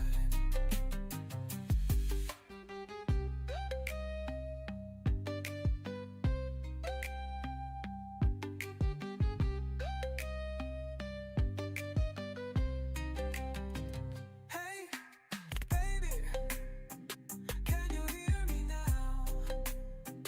Do you understand how? Ooh, yeah. Hey, baby, can you hear me now? Do you understand how? Ooh, yeah. Because you said I couldn't. Because you said I couldn't. Because you said I couldn't. Because you said I couldn't. Because you said I couldn't. Because you said I couldn't. Because you said I couldn't. Because you said I couldn't.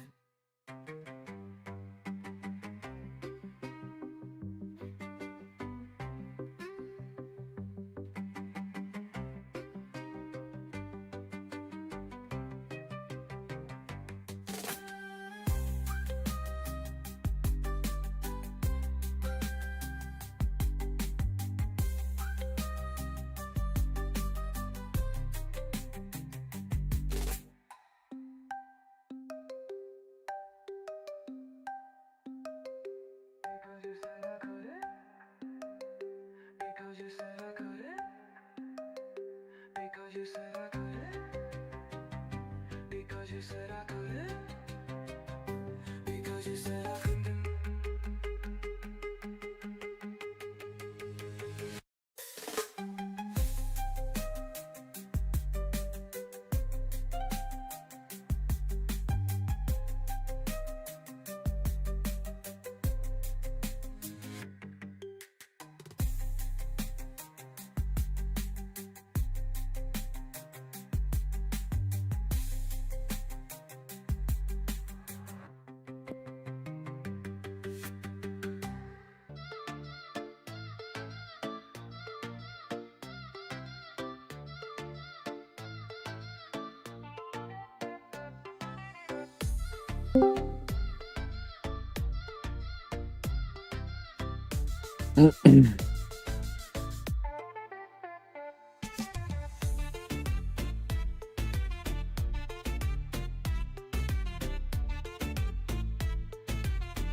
Audio, what's going on, bro? What's happening? What's happening? Just working. Are you? Yeah, that's about it. I'm taking the rest of the day and watching the market close.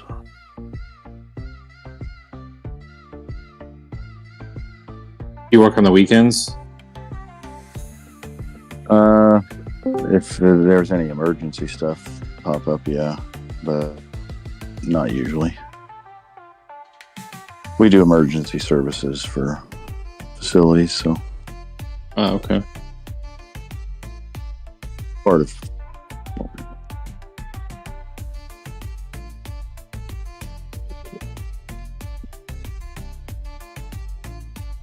I think I've looked up at least 15 times today, and it was at 3555. Sitting in that channel, huh? Like it just stinging the hell out of somebody watching that go up. Maybe not, but confirmation bias and all that, you know. Yeah. Good afternoon, Pirate. Hey, buddy. Yo, yo, yo. Hey, Papa Mac come in earlier, Trevor. He was anxious to get with you. He got a new follower on Twitter, Nicholas Pantano. He was all excited, man. Somebody so important was following him. And then he discovered it was all for nothing. It was an imposter. Papa Mac found out he got. It was his first block. He said it's all your fault too. He's blaming it all on you. They're somebody's listening in. Yeah, that's some weird shit. Just out of the blues, a fake account going under Nicholas Pantano follows Papa Mac. That is some oddball shit. It's a little weird, I will say. Bizarro. Weird because he had like I would get like these followers from him, but they would it was weird because it would be like there was a couple different people I followed on Twitter or X or whatever, and then all these fake accounts would start following me. Then I have to go and then unfollow them and block them. And the latest one was Pantano, and then they change the underscores, or they'll change the last name. They'll put like a different, like one character different, just to kind of and they steal his profile pic, and all you have to do is just look at the followers. But it's weird. But yeah, that's definitely weird. It's like, what are the I just typed in Nicholas Pantano, and then it popped up on general search, and then I clicked on the X. It had an X offering, and then I clicked on it, and it shows where I have him blocked. Now, I don't know if that's a fake account or if that's the real account. I'm assuming it's the real account, so I don't know. Somewhere along the line, he must have printed something that I don't put up with a lot of dumb shit.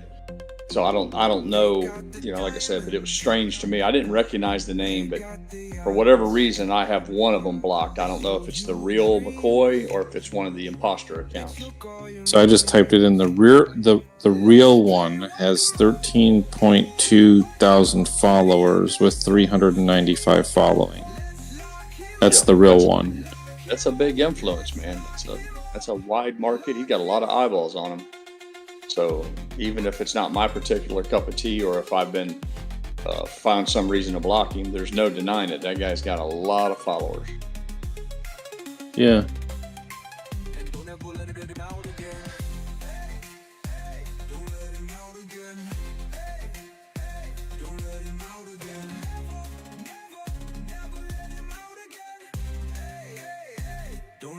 Where's Papa Mac at today? Dinner earlier. He had his kid's birthday party last night. He might be tired. Yeah. Too much pizza. Yeah. What do you say? They had to pick up like seven pizzas and cakes and ice creams or whatever.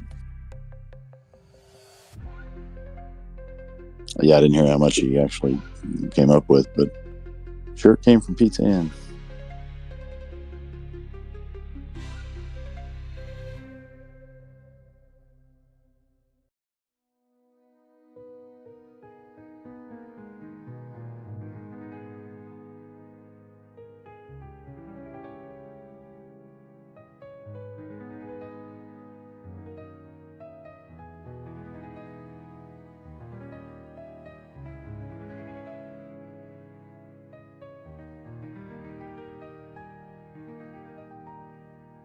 Oh man.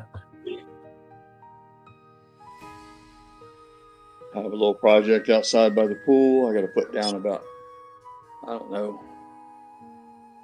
a couple hundred screws on my hands and knees, and I'm not too enthusiastic about doing that in the blazing heat, despite the fact that I have a sun umbrella, and I might even do it in swimming trunks where I can jump in the pool. But we have a few hundred screws. What do you got to do? Putting the trim boards back on the seawall around the pool, and they're only like 17 inches long, but there's like 180 of them or something, or 80. I don't remember the counts, but each board has 4 screws in it, 2 at each end. It's a choice deck, Trex, like man-made decking. Okay. Can you do it kind of at night a little bit, where it's like where the sun isn't beating on you, or when it goes down? Yeah, I wanted to stretch a light out there, but I can do it. I just go out and do it an hour at a time or something, but half hour at a time. But I'm working up to it, man. Taking it easy and building up my energy, building up a little energy reserves to go out and get after it. A couple 117-inch screws will burn up some batteries too. Yeah, the screws aren't 17 inches. I might have misspoke. The little boards are 17 inches long. Oh, I misunderstood then. The screws are 3 inch, 2.5 or 3 inch. I think they're 3 inch. You're saying 17-inch screw, man. That's a big screw. Jesus. Yeah, I've seen some that big, but no, Pirate only hand tightens those ones.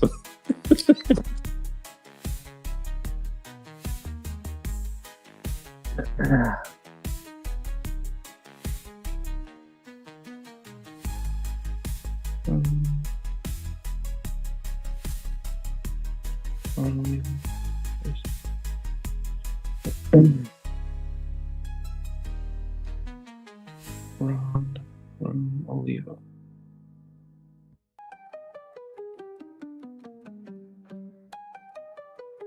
So Andy was going out to vacuum out the minivan.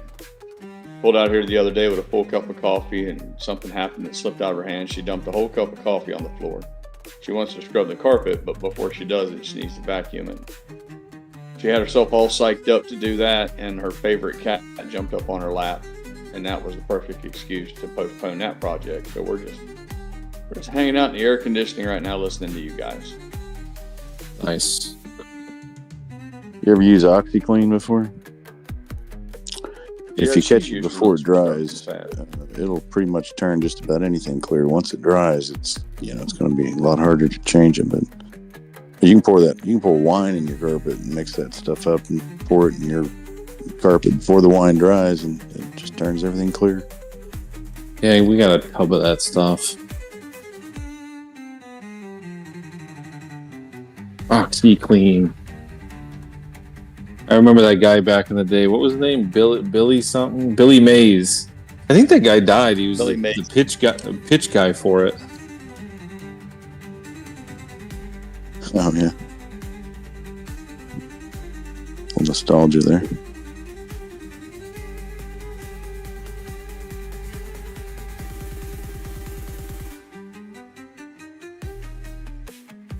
I think everybody had a tub of that stuff. Remember when it first came out, my grandma was like, that's all she used. OxyClean. Yeah.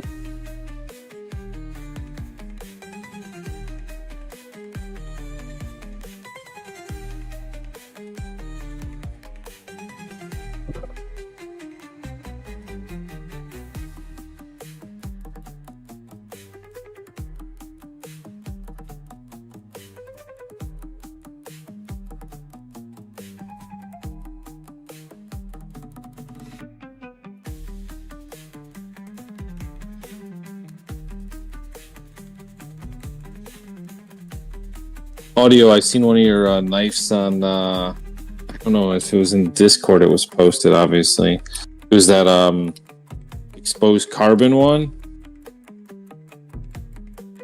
A couple of days ago or something. Yeah, it was a few days ago. That's pretty cool. I like the exposed carbon look. Yeah, several companies do different variations on that theme. They call it shredded carbon or crushed carbon or yeah. I know forged carbon.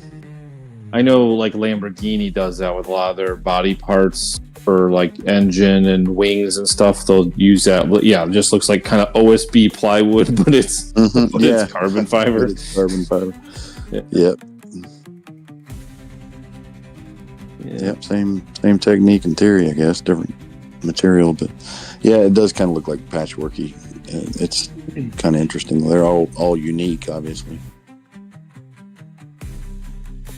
Yeah, that one was pretty cool. Yeah, I think that was the Tecto.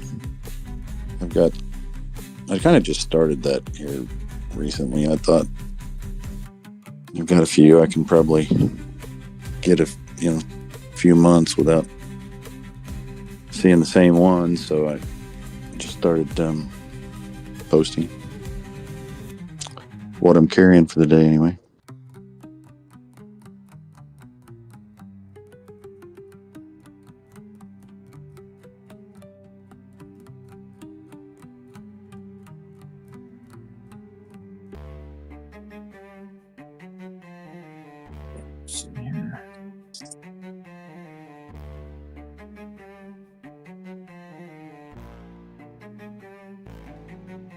Yeah, I love anything carbon fiber. Always loved it. Yeah, it's cool stuff, man. One of the plants that we've helped at before, they had a water problem, and it happened to be in a room that had a machine running in it that was making carbon fiber parts, and they were aeronautical parts. That's all I know. But the guy told me, he said, every hour that machine's down, we're losing like 40 grand. So however quickly you can get us a dry out so we can get this machine back and up and running, we'd appreciate it. And it was like, wow. Expensive parts. Yep. Carbon's come a long way.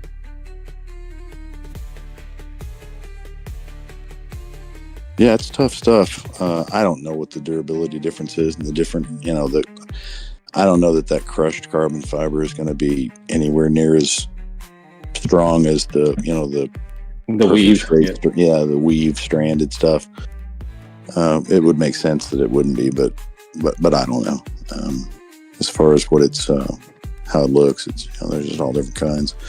There's, I've seen some people that are doing, they're calling it like carbon Damascus, where they're layering different types of carbon fiber, and then whenever you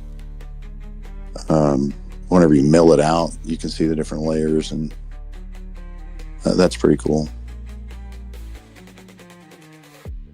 Damascus titanium is a really big thing right now in the metallurgy world. It's, as far as something that's cool looking, different, you'll see some of that stuff on car parts, high-end car parts and stuff like that.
We had armor plating on the gunships, the military, and it was made out of ceramic, and it was ceramic, and then it was sandwiched between two pieces of aluminum. There were big plates. They were weighed like 80 pounds a piece. We had them in the flight deck underneath the pilot and co-pilot seat, engineer seat, all that shit, so that people on the ground couldn't shoot up through the bottom of the plane and shoot you in the ass. But as you can imagine, it added a fuck ton of weight to the plane. It's not very often that you, and it was a bitch when you did maintenance, you had to pull all that heavy shit out. It's like moving fucking 1 inch thick tile. But it's not very often that they'll do a modification to a plane or change something and you lose weight. But when they came out with all that carbon fiber shit, we got to snatch all of that fucking ceramic material out and then replaced it with carbon fiber for small arms fire protection. And we shed all kinds of weight. Oh, I bet that'd almost be like a single piece pool table top or something, you know, like that's exactly what it looked like. Yep. Yeah, I think I remember right. We gave up 1,500 pounds, 1,500, somewhere between 12 and 1,500 pounds was the net gain, which adds back to the payload of the plane. That's just that more shit you can put somewhere else or carry. Mm-hmm.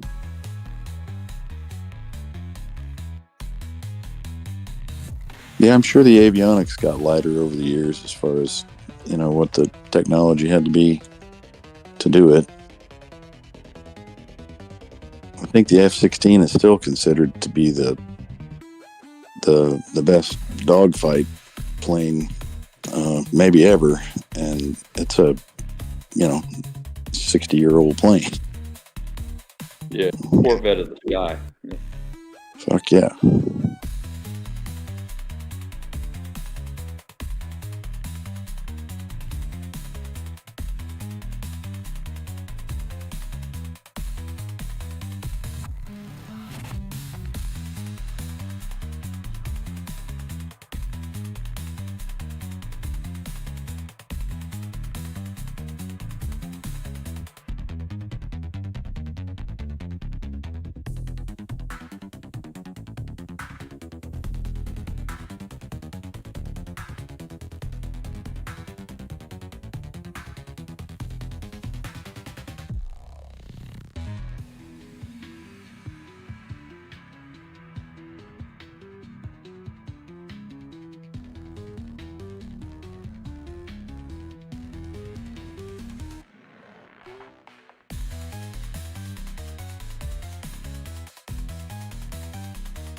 Let's see here.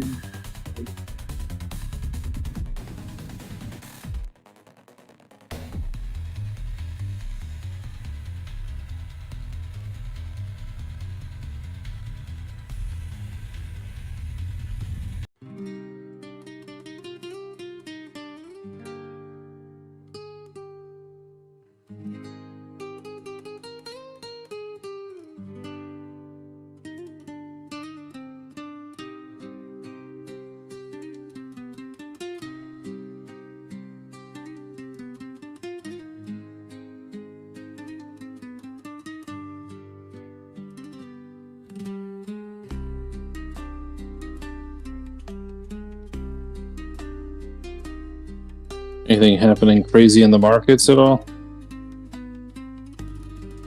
No, it's boring as hell.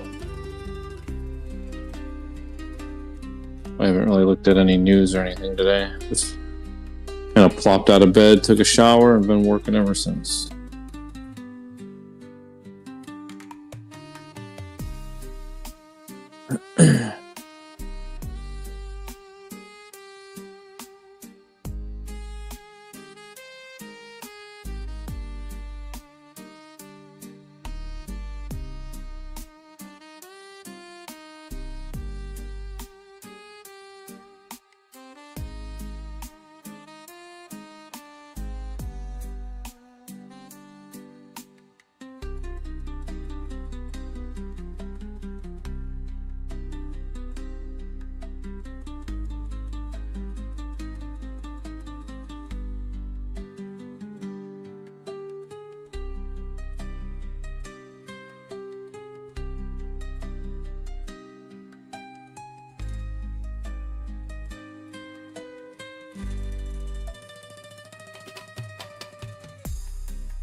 ran as fast as she could back to the laundry room, checked it out, and then came running right back.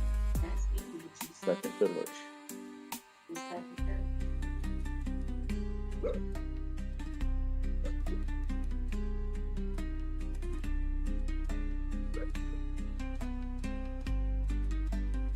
He's a dog.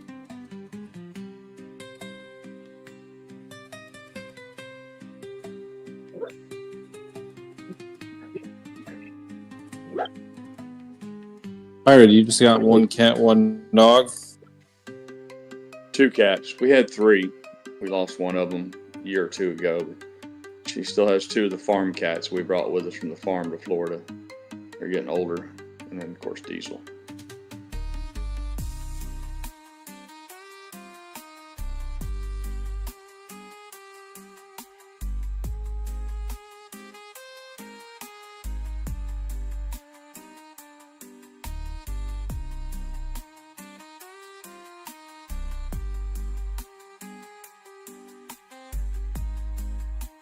Thought about getting a parrot. I've always wanted one, but the older I get, maturity kind of growing, and I don't bullshit myself anymore. The truth is, I don't want the noise or the responsibility. A lot of work. Parrots are really loud. You can't just turn them off. Funny, I'm actually working on a guy's package right now, a customer of mine, and I got into a conversation with him about a week ago, and because I heard a bunch of noises in the background, and he has a farm, but he's kind of retired from that, but he used to have at any given time like 200 to 300. He used to raise parrots. There's a lot of money in it. A lot of money in it. That's what he said. He's like, but it's like you got to like it's like it's so time consuming because you're constantly feeding them. There's always something going on. He's like it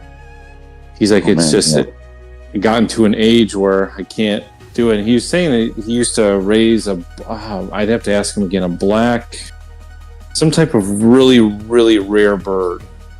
And he had like rights to it or something. I have no idea. He was telling me all this stuff, and it was pretty cool. But yeah, it's weird you say that. I'm just wrapping this guy's package right now. In our business days, we had a client that called us, and I went and met with him about trimming some trees and stuff. But we get there, and it's in the country, like you said. It looked like a farm. We pull in, and I see like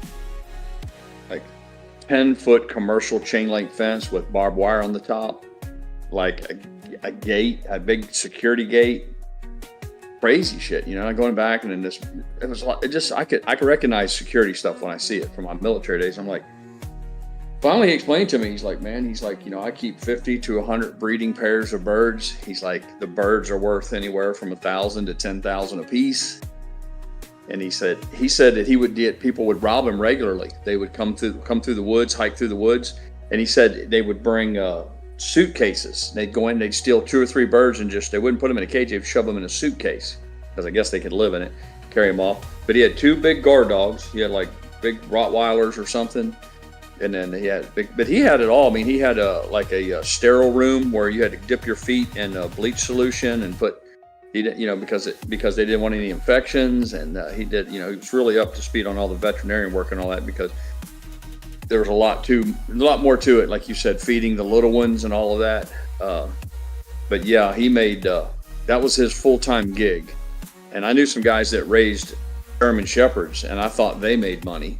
But those guys raising those birds, that's a lifestyle thing there. Very high margins.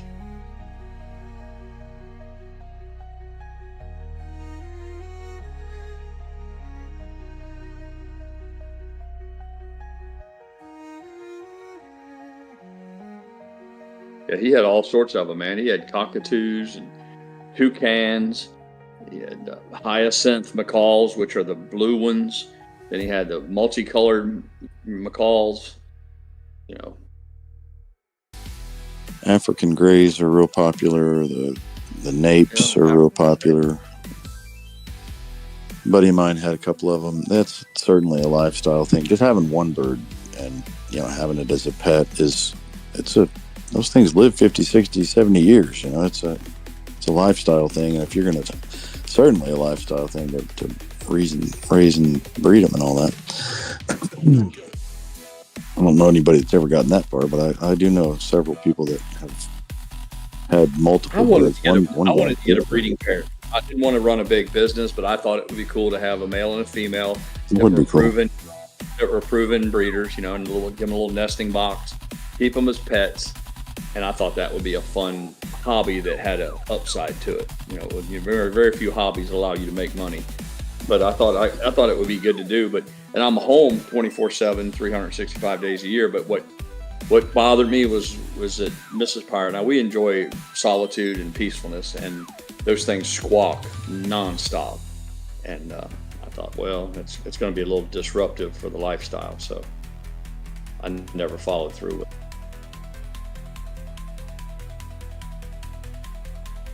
Yeah, they are noisy.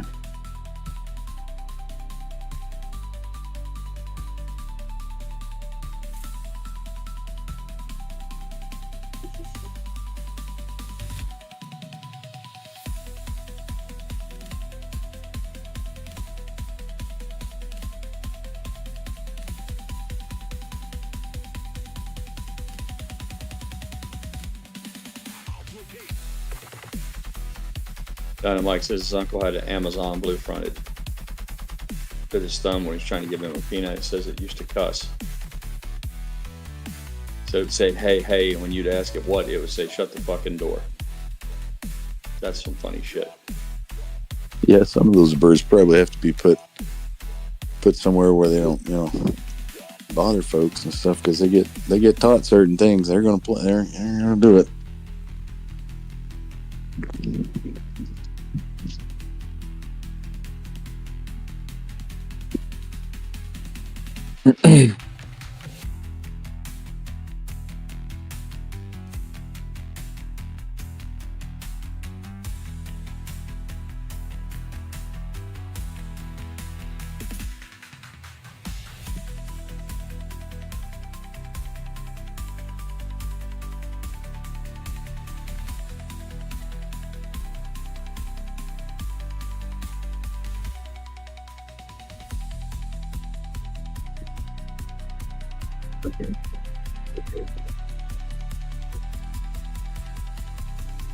I'd probably take a free one if I could get a rescue bird, or somebody wanted to, you know, give one away. That would probably tip the scale for me. But I'd to spend $1,000 or $2,000 or $3,000 on one, I'd have a hard time doing that.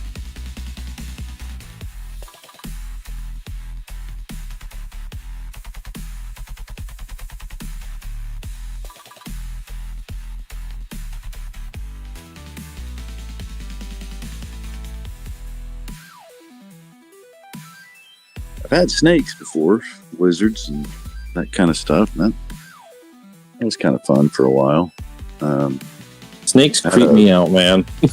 Yeah, I had a non-domestic kind of a cat for a while. It was a Bengal leopard is what they're called, and I had him for 13 years. And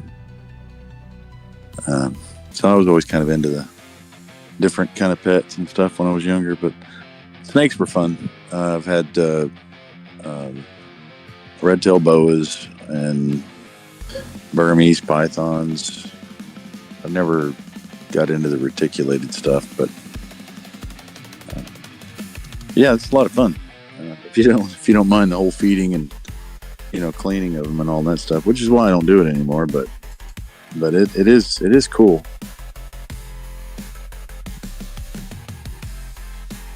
I had a big ficus tree in my house, and I would let him in there, and you know, I would stay in there for most of the afternoon a lot of the time. And I've had several people come and sit on the couch, and I'd be like, "Are you afraid of snakes?" And they're like, "No." I'm like, okay, good, because there's one looking at you right now, and literally. Really see audio. Have a good day. Yeah. Yeah.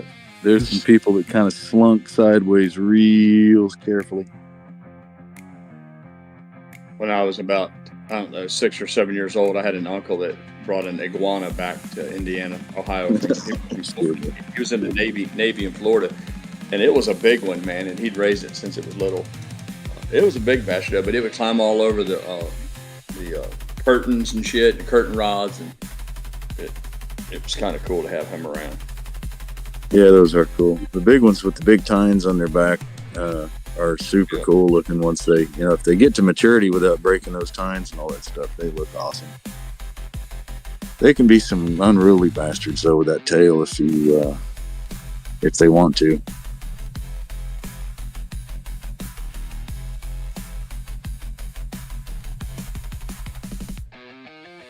Do they have like a smell to them at all? Like, I don't remember the iguanas having no smell, but some snakes would, yeah. Oh, shit.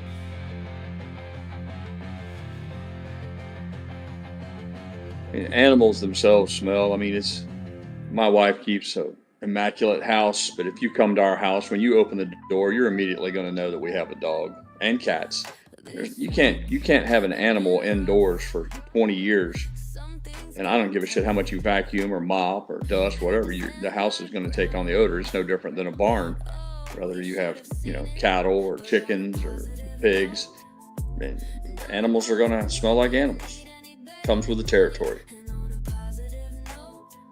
Yeah, all those cute videos you get to see at TikTok with people with pot-bellied pigs in their house and all that stuff. It smells like there's a pig in their house too. You just can't tell it on the video. Same thing with puppies. People who breed puppies, Yeah, that cat I mentioned, I got it from a place that was called New Horizons Cattery, and the lady bred, I don't know, 8 or 10 different kinds of hybrids there, and I lost my train of thought what I was going to say there, but well, hell, what were you saying? Oh yeah, that whole building pretty much smelled like cat piss. No matter what anybody would do, Want to? Yeah, it's going to. Nothing you can do about that.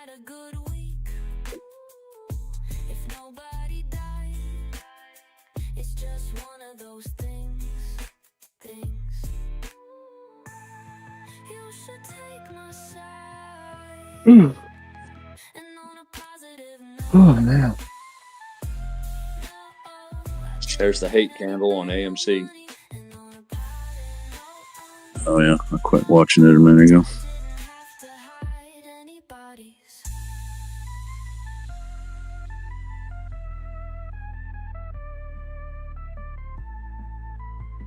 Yeah.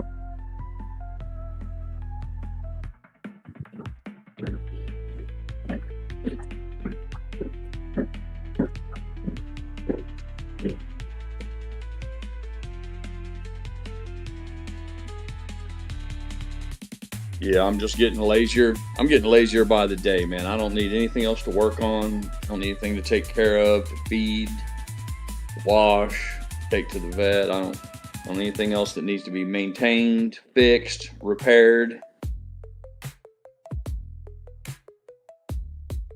Trying to I'm with wind you it there. down.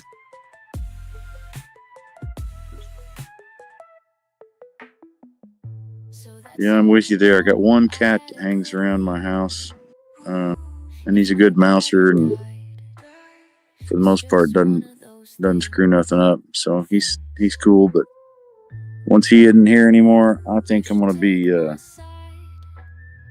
well, my grandson's the only thing I need to tear the hell out of my house. So that's all I need.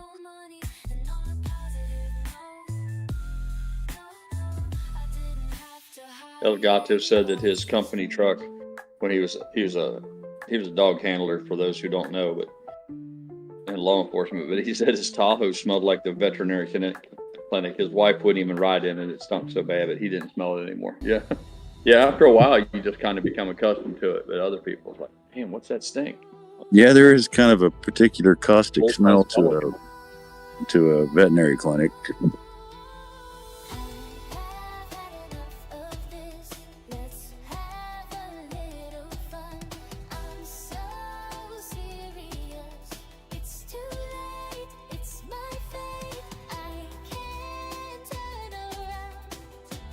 My wife always wanted to start a business of a doggy daycare, pet hotel. No veterinary services, nothing like that. Just a place where you could dump your animal off and know that it was well taken care of until you returned. There's some. It's actually a pretty profitable business if you've ever looked at it. Yes, it is. Yes, it is. And but that was one of the things I would remind her. I'd be like, just understand, it smells like shit and piss because you're on the kennel. You got a concrete floor. I don't care how nice it is, 2-part epoxy paint on the floor, whatever. You know, but you've got cages and you got dogs and animals, and it's going to be a never-ending piss and shit factory.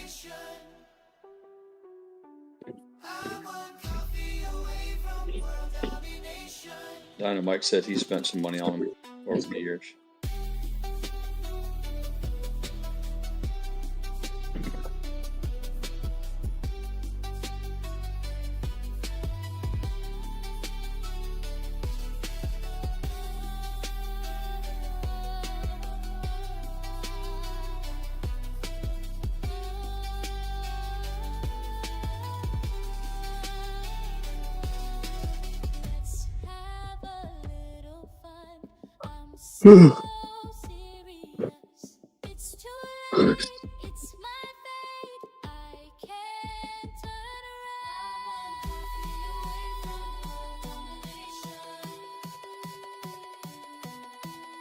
$68, $410.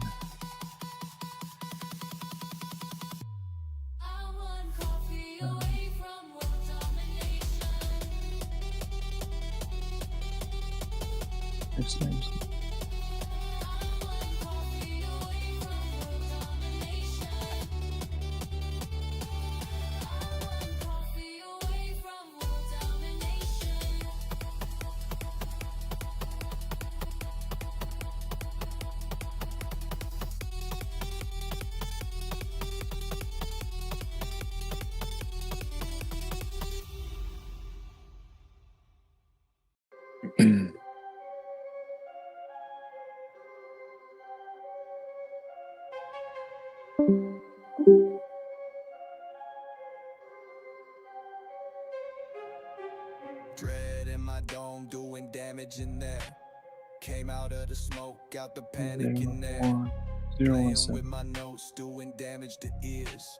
Hang on to my throat. Mike said he spent some money on the the doggy daycares. The thing that appealed to us from a business owner's point of view was that it didn't require a big staff.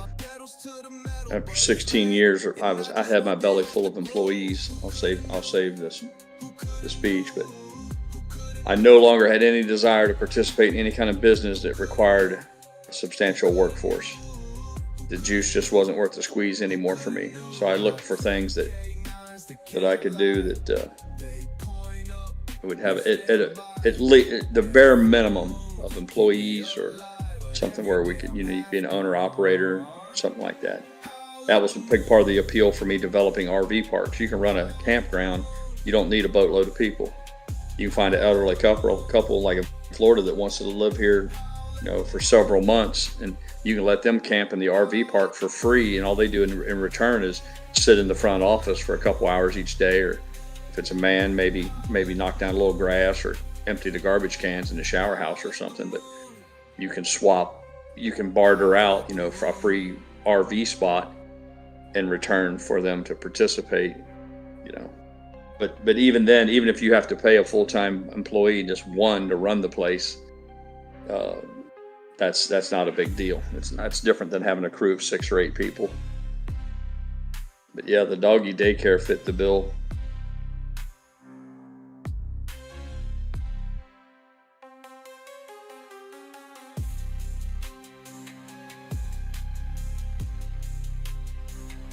Damn, that sucks. Gato, he said one of his friends with the LA Police Department died in that bomb explosion. EOD, for those of you who don't know, that's explosive ordnance disposal. Those are bomb techs.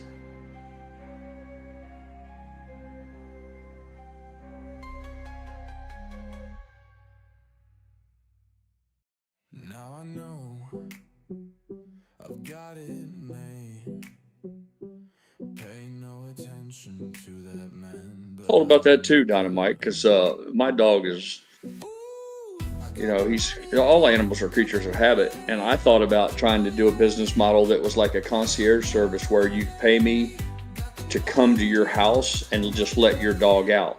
My dog goes outside every morning at 7 o'clock in the morning to pee, and he doesn't really need to go out again, maybe until sunset to take a shit and then maybe pee again and come back in. But I thought that there could be something, there might be something for that, because a lot of people don't want their animal to be stressed out and moving and all that. Of course, you'd have to have insurance and bonding and people giving you access to their homes, but I thought about exploring that.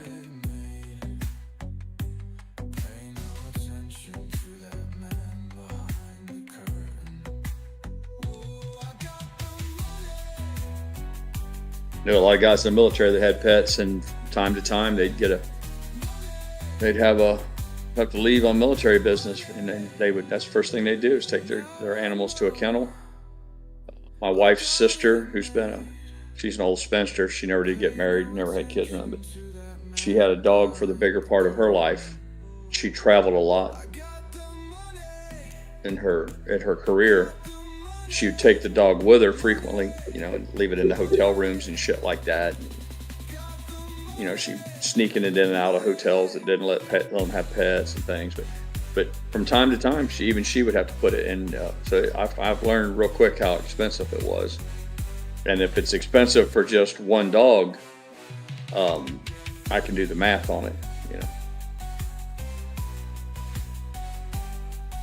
Yeah, people love their animals, and that's how the veterinarian business. That's how the vet business survives. The vet, I got a love-hate relationship with veterinarians. To some extent, they're kind of predators on people's love for their pets.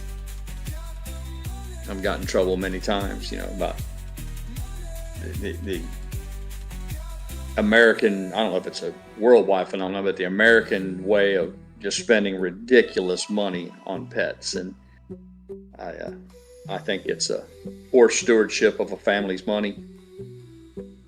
And more often than not, it's not even for the dog's benefit. I've seen people giving dogs, these crazy surgeries. And I get it. I'm a country boy. I grew up on a farm where, there's a limit, to what you can burden your family with financially for an animal. I was always taught that my first fiduciary responsibility was to look out for the good health of my family's finances. And I never viewed spending ridiculous amounts of money to keep an animal alive as good stewardship. Said that you're a know-it-all. Baby, you don't know yet. Dynamite says his wife will spare no expense for her babies like the dog. Yep, and they got it, man.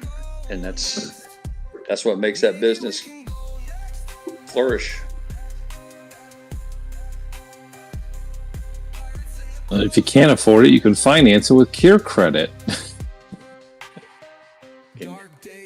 And I was thundering away on Twitter X the other day about this ridiculousness. The same generation that screams their money doesn't go far enough, they can't buy a house because of inflation. The boomers have pulled the ladder up behind them. That whole fucking whiny crybaby crowd, the perpetual victims. My life sucks, but it's not my fault. The world got me. And I get into it with them all the time. And that was one of the things I'd rub their nose in. It was like, this is the generation that makes payments on their fucking taco and sweet tea. You can literally have Uber Eats bring you food and finance it now. And that fucking tells you everything you want to know. Dumbasses.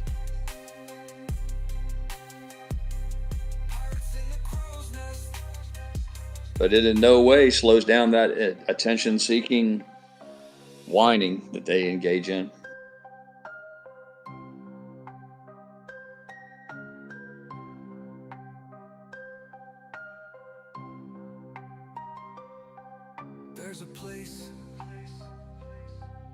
You guys ever drink freshly squeezed lemonade?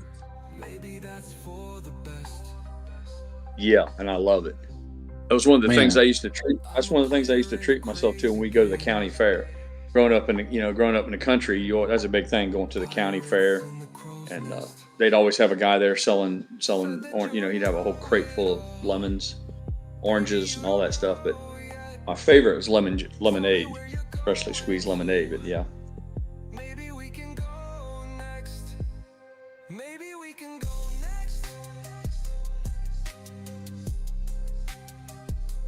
Pirates in the crow's nest. Yeah, got this right. He's like, they all have to have it immediately. No starter houses anymore. Precisely. Yep. And it's not good enough to have a starter house. They wanted to have it in the neighborhood that they want. Nobody wants to live in the rough part of town, or maybe a little outside of town. Everybody wants to prime location, trendy neighborhoods, lots of amenities and all that shit. And then they want a nice house, maybe not big, but just a real nice, newer, modern house. And then they want it filled with all the nicest things. And they want it when they're 26.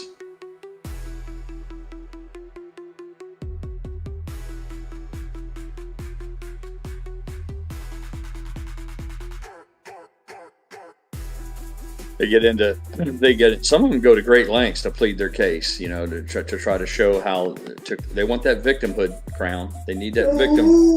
Yeah, tell them, Diesel. They want that victimhood status. So they'll have their charts and their graphs, and they're going to pull up wages from the 1970s versus wages today. But all of that shit you can manipulate it to make whatever narrative you want true. And even if it is accurate, it doesn't paint the entire picture. One of the things I'm fond of talking about is that all of the things that they spend money on today that's considered a need. They need $180 fake fingernails, and it costs $300 to have a fucking to go to a nail salon and have a woman to have eyelashes put on. Fucking fake eyelashes. So and they buy all that shit. The fucking 20 pairs of fucking shoes and all this, the whole thing. And then the first thing they'll say is, well, I don't have enough money to do this, that, or the other. I'm like, well, you're focused on the wrong things. And it's largely because nobody has looked them straight in the face and told them the truth.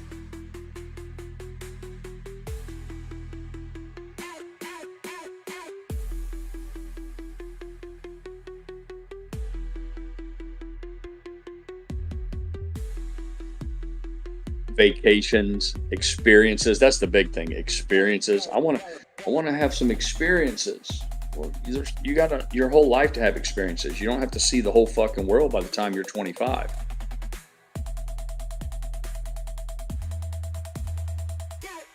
Everybody's got to learn though. Everybody has to learn in their own way. Some of these people will be out working like a fucking rented mule. They'll be working their ass off when they're in their fucking 40s and 50s and 60s. Because they refused to accept the reality of it when they were in their 20s and 30s. And that's the way it is. That's the natural order of things. There's always going to be winners and losers. There'll always be a price to be paid for choices made. No escaping that.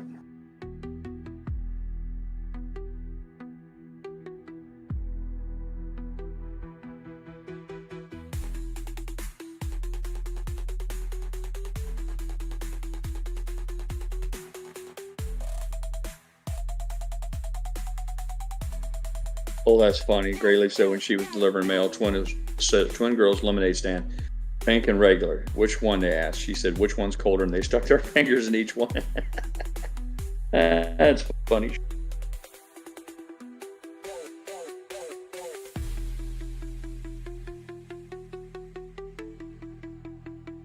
All right, I'll be back in a minute. I gotta make a phone call. Off you go.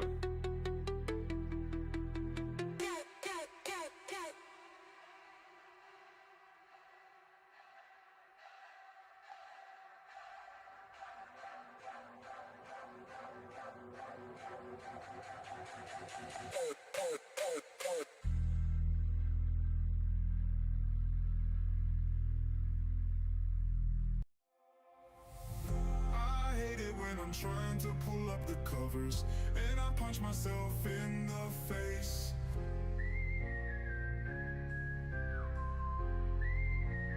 In the face. I hate it when I'm trying to pull up the covers and I punch myself in the face.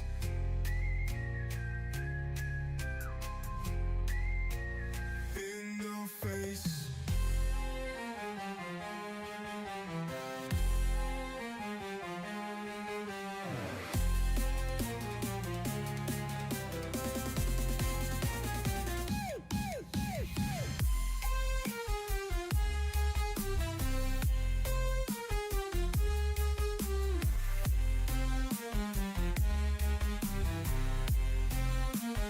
In the face. I hate it when I'm trying to pull up the covers and I punch myself in the face. In the face. I hate it when I'm trying to pull up the covers and I punch myself in the face. In the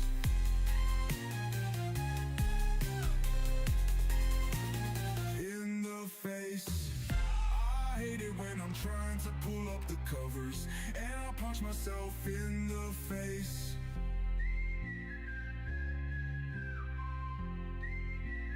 In the face. I hate it when I'm trying to pull up the covers and I punch myself in the face.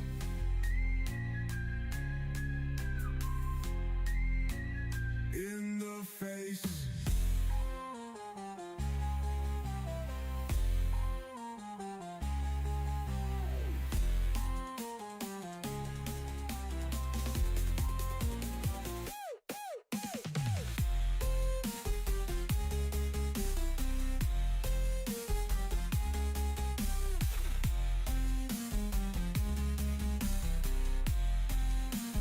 In the face. I hate it when I'm trying to pull up the covers and I punch myself in the face.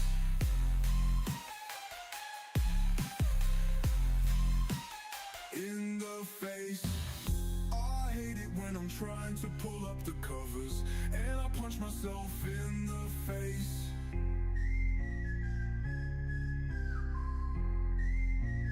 In the face. I hate it when I'm trying to pull up the covers and I punch myself in the face.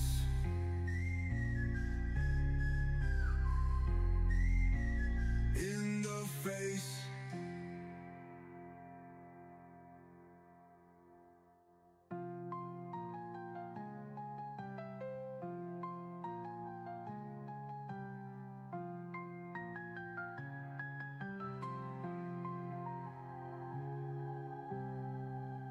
I didn't know those lizards were called anoles until audio taught me that. I thought they were like geckos or what have you, but we've got boatloads of them in our yard. I need to look into that and see how I can trap them. If they're maybe I can make myself a little money selling lizards on the lizard market.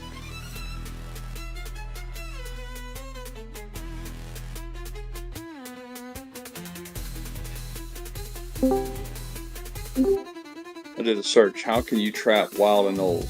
No, I got you covered already.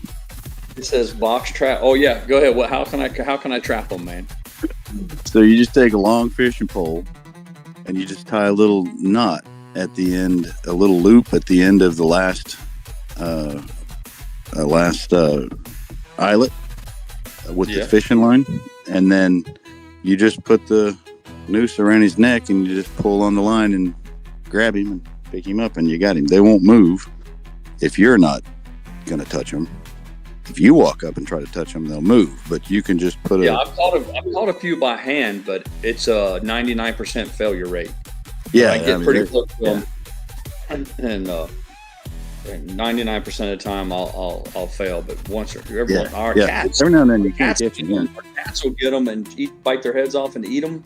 Yeah, but they make the cats sick, and I think they carry parasites too, because periodically our cats will get worms, and I think that's where they get them from. Yeah, cold-blooded stuff. Yeah, cold-blooded stuff. yeah, a buddy of mine taught me that, and we went out and caught some. We've got lizards around here. We don't have any anoles. Those are kind of more tropical kind of guys, but we have some kind of a ringneck lizard, I think is what they call it, but they're essentially about the same size as what your anoles around there. But yeah, you can just a fishing pole and run your line out the last eyelet, tie a little loop, where you can just get that loop around his neck and you just kind of lightly pull on the line and you got him.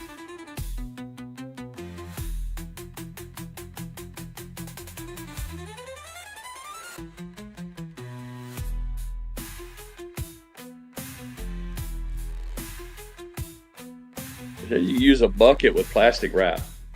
Cover the top of the open 5-gallon bucket with wrap and tape, and then cut a hole in it, and you put some crickets inside. And once they get in the bucket, you've got them. Oh yeah, that probably makes sense.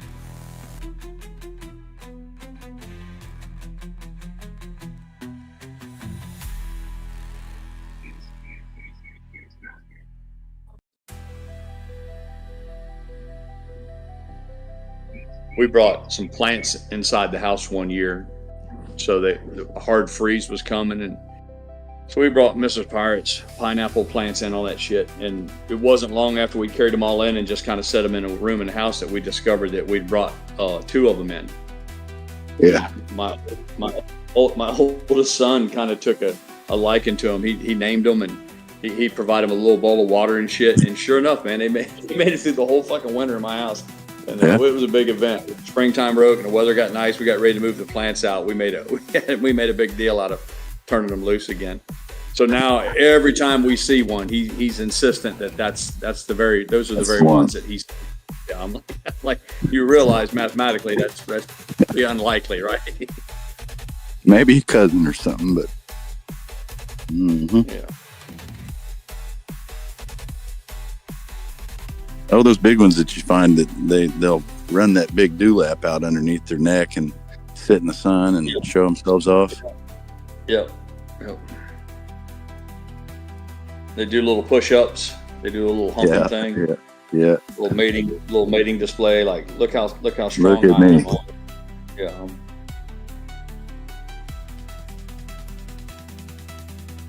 Yeah. The cats have a lot of fun with them, man, because they're pretty fast now. I mean, they give the cats a run for their money now.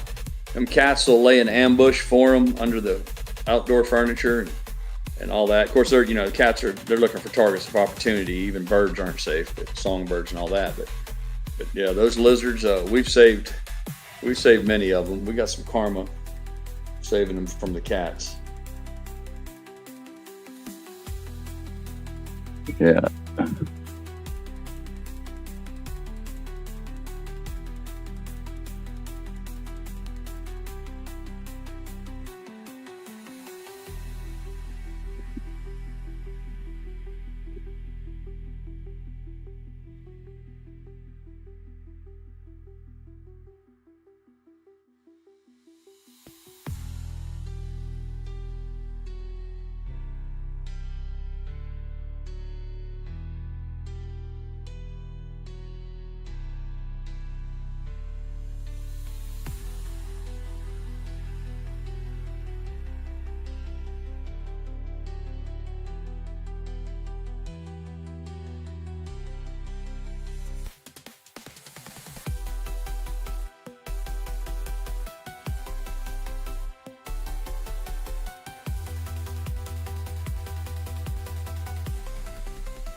There it is.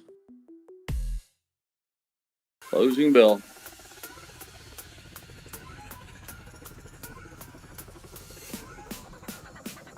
355. What'd you get on the? What are you looking at?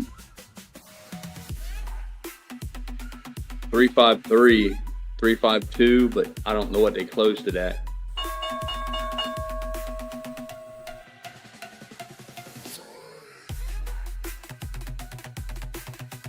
Weeble still says 355.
I had held out hopes. I'd held out hopes that we would see some fun price action today, but it just wasn't meant to be. What happened? What'd I miss? Nothing. It was just a boring close. I said I'd held out hopes that we would have some fun price action, and it was not meant to be.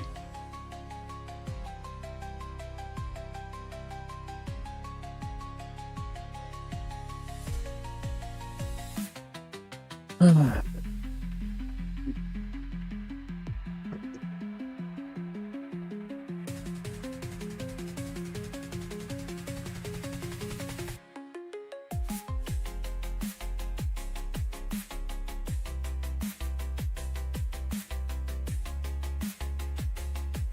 week. Yeah. Click by like inhaling and exhaling anymore. Just blink your eyes and it's Fridays.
I shared those photos of my ladders and all that, trying to seal up the leak around that window. It would appear that my efforts were in vain. We had some pretty good storm rain yesterday and still dripping.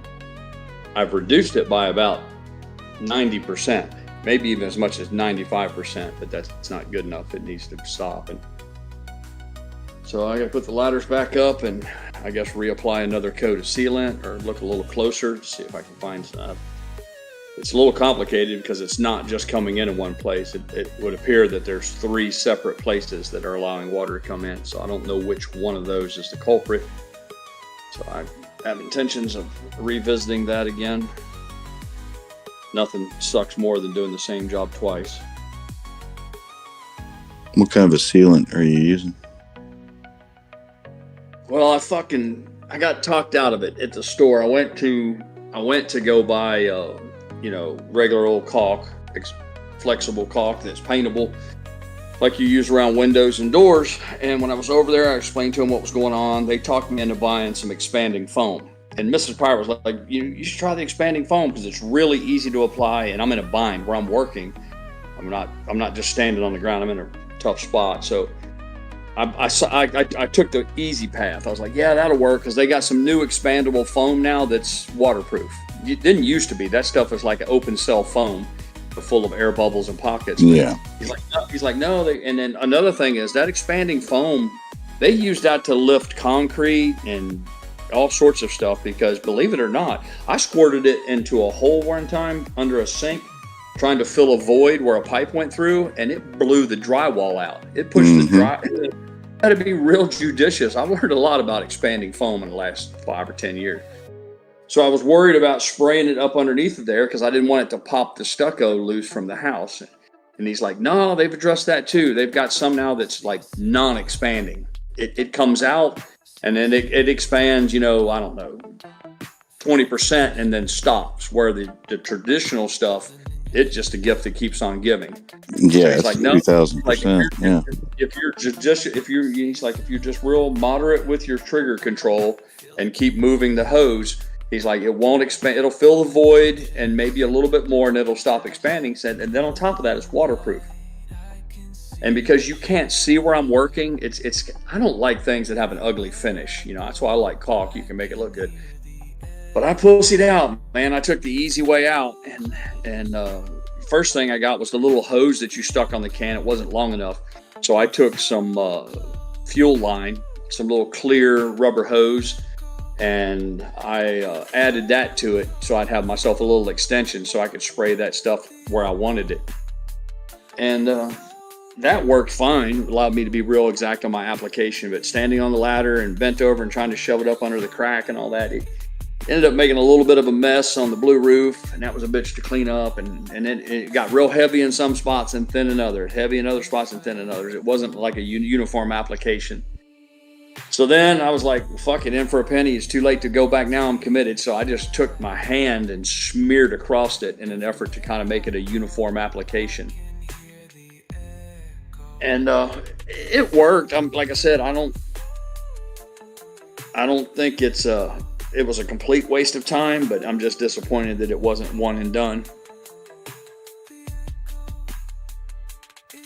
Yeah. It's hard. It's one of those things that's hard to explain just over the chat, and it'd be hard for me to show you with pictures.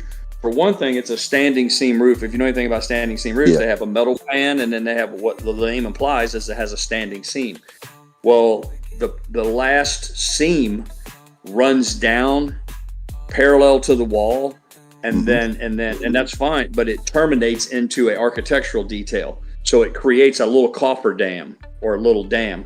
So that's bad right off the bat. That's a fucking design flaw. I can't believe they did it. Well, there's no fix for that. If I take a pair of tin snips and I cut the last inch off of that standing seam, well, you just created a hole. Now you got a hole for water to go right through the standing seam. So you take, so there's no getting around it. So the roofer took the standing seam and ran it right up against the stucco. So that water, when it comes down that roof, it hits it, and then it has to kind of boil up and over that standing seam in order to evacuate. So you end up with a little bit of a puddle there, and that's part of it. And then the other part was there's a window in real close proximity, and the stucco has kind of separated from the window casement. And the whole length of the window on the outside had a gap about, a quarter. It was pretty good size, not any bigger than a quarter of an inch, but that's a big gap for water. So water sheeting down that window would hit the windowsill, and instead of running out over the stucco, it would go down behind the stucco. So I discovered that while I was up there, because this is way up high. You can't see it from the ground. And so I addressed that. But to answer your question, I used that expandable foam, and now I'm regretting it because I'm committed. The only thing I can do now is go and rip all of that shit out because I'm disappointed in it.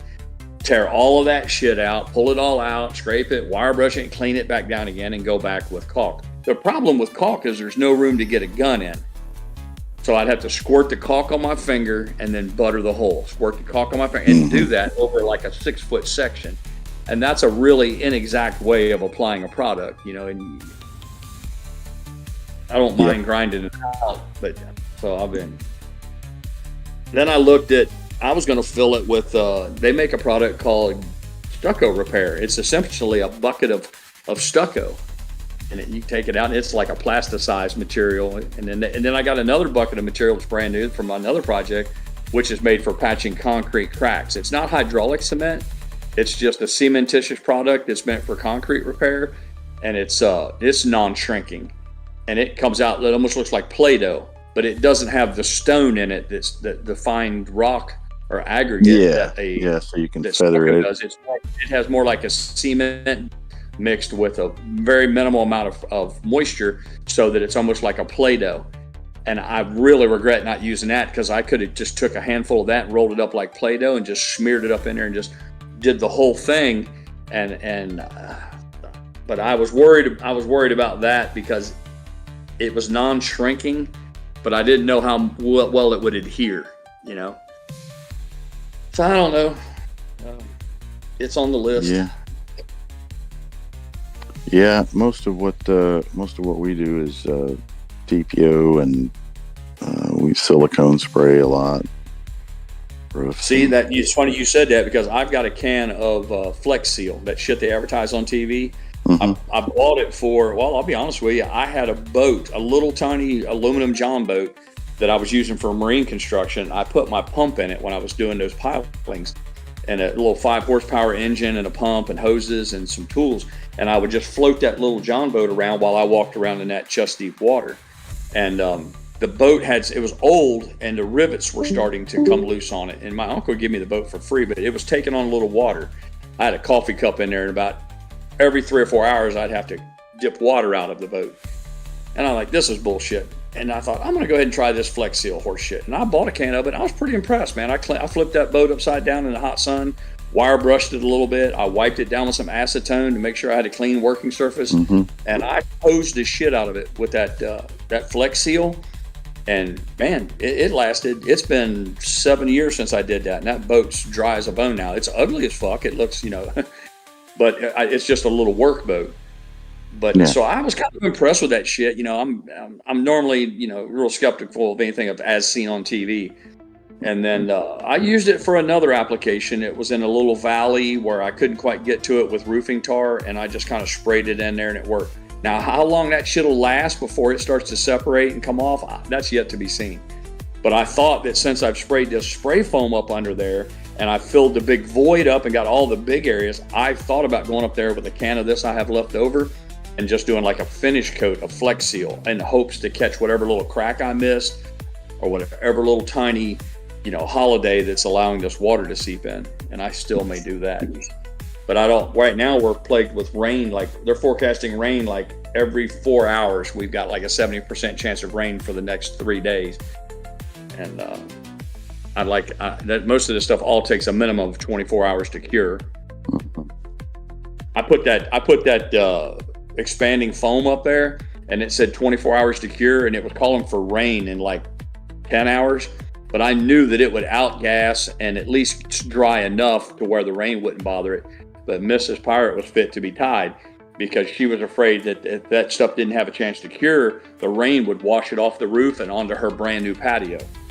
And I didn't usually about 5 or 10 minutes sitting in the air, the outside of that, you could get it wet. And it gets the skin over it and all that. And that's what I told her, So, and I got lucky. It was about 11 hours later, it started raining. And of course, I'd see her, she wasn't saying it, but I could see her out of the corner of my eye. She'd go over there and look out that window, see if any of that shit was coming off the roof. Thinking about it, yeah.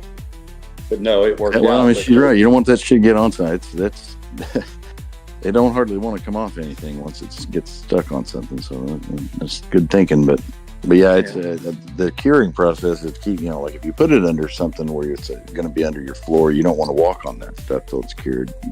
Right. You just mess up the structure we're trying to build. But yeah, that stuff is some amazing stuff. That expanding foam shit. I've seen some advertisements here recently where they're literally like they're using it for a foundation, adjustment on a house. Oh man, they lift up all kinds of shit with it. And then I've seen it. It's very effective as an insulator too. I've seen a friend, my buddy who just passed away, that had that charter boat I always talk about. He had a maintenance building where they used to build fishing poles and all that. And it was just an old pole barn, built post and beam construction, metal over, agricultural standards. And, but he's like, man, I think I want to insulate this place and at least maybe heat it in the winter. I'm like, yeah, that'd be a good idea. So he paid a contractor to come in. Of course, they had the bunny suit and the respirators because you don't want to breathe that shit. Yeah. And then they got the hoses and it come out of a big commercial applicator. And he sprayed the entire inside of that building in about 9 hours. Roof, walls, corners, everything. And I'm telling you right now, it was so tight that when you closed the door, your ears would pop. It'd create like a fucking positive pressure inside that building. Yeah. I'm a big believer in that spray foam for insulation now. My house has it. I didn't build this house, but whoever did it, they must have been, obviously they were on the cutting edge of technology, because my house is what's called IC up. It's insulated concrete forming. It's a poured concrete house. It's not built with traditional stick built. So that was already, cutting edge shit at the time, but they actually spray foamed the attic and the crawl space as well. And this house to this day, I enjoy some really modest air conditioning bills because of that. So that shit works as advertised. Yeah, that's it's cool stuff. I'm building a clean room right now for a forge company that they have a big compressor. They have 3 compressors, and they're trying to get down to where they only have 2. So they're bringing a new one in, and we're going to set that compressor in. We're building a clean room for it, a positive pressure room, and like a big screw compressor. Oh, big, yeah, $250,000 compressor. Big, yeah, big, yeah. Yeah, big and.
Went out to the garage audio to get I got a tube of some shit. I was going to take a picture of it showing you and Trevor. Give me just a second here. I'll take a picture of this.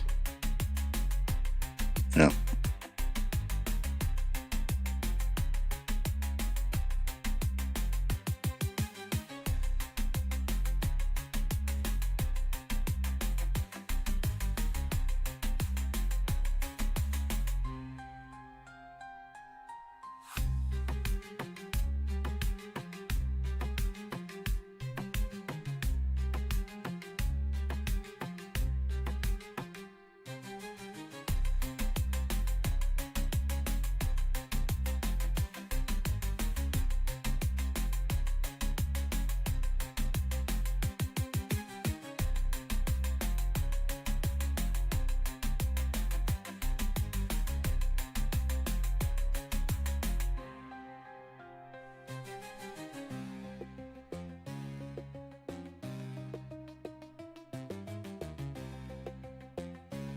Put it in Papa Mac's general Have you ever used that before? It's made by 3M. We call it, it's called 5200. But I've used a lot of different chemicals, or a lot of sealants and adhesives. Even in the military, we take windows out of aircraft and replace them. Hundreds of screws, pressure vessel. We had stuff called 50 stroke. It was a two-part product where you'd have to run a plunger in it to release the activator, and then you stroke it 50 times to make sure it was thoroughly mixed and apply it. But this stuff here is even superior to what I used in the military. A buddy of mine did all sorts of marine work where you had to cut through what they call through-hole applications, where you put either like depth finders or an intake for an engine, what have you. And as you can imagine, when you cut through a hole of a boat, and you're going to put a flange on the outside, the inside, you don't just put a gasket on it. You want it to be really tight. Well, this stuff right here is made by 3M. Yeah. And I've never seen anything like it before. I used it. I had some coping that came loose on the waterfall feature for the old pool, the one I just demoed. And instead of mixing up grout or thin set like you would do for tile, I had a tube of that around, and I squirted some of that on 5 or 6 pieces of that coping. They were like concrete bricks, and I glued those down. And when we tore that pool apart, I had a hell of a time. I got everything came up except for those 3 bricks that I glued down with that shit. I can't tell you, man. If you haven't used it, man, give it a try sometime. I've never actually used that product. No. No, I haven't used it either. But I'll check that out. Most of what we use for sealing is just 100% silicone, and it's expensive as shit. It's between $2,000 and $4,000 a drum. Yeah, this is expensive too. This stuff here is it's like $19 a tube. A tube, yeah, that's expensive stuff. $20 for that tube right there in my hand.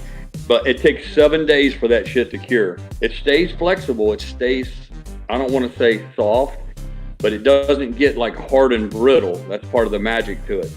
But as far as the adhesive quality, I've never seen anything like it. It's on the level of super glue, acetylcrityl or whatever they call it. I mean, I tell you this, don't ever put it on anything that you don't want it to be there forever. Because when you separate the parts, they'll break.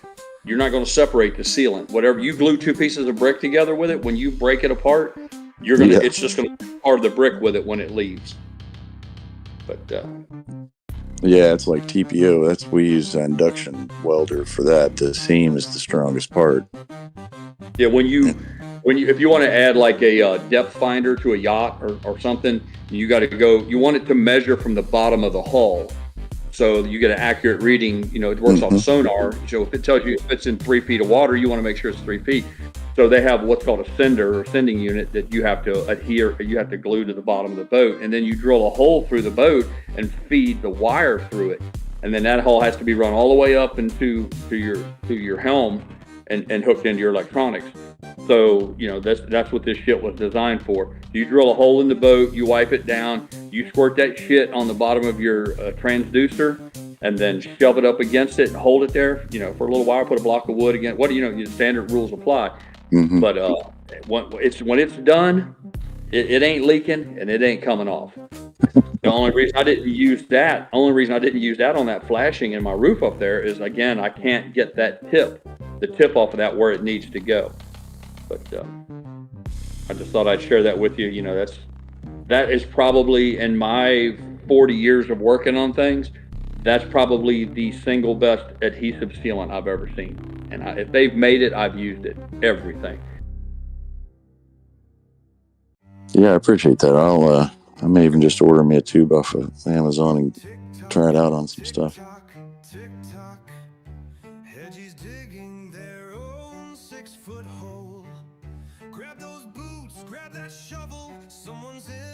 We did a pull test today on a couple of different types of.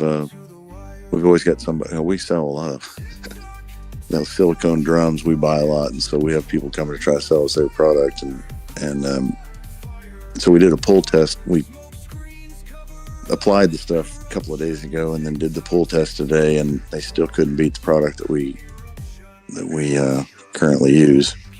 I don't think anybody ever will. It's just an amazing product. 30 mils of this stuff on a roof, and the entire rest of the building will be rusted and long gone, and there'll be a nice, pretty sheet of silicone laying where it was at that won't ever go away. It's incredible stuff. But you can tear it, you can cut it, you know. It's not bulletproof, but if you lay it and leave it alone, nothing screws with it, it'll be there for almost ever, man.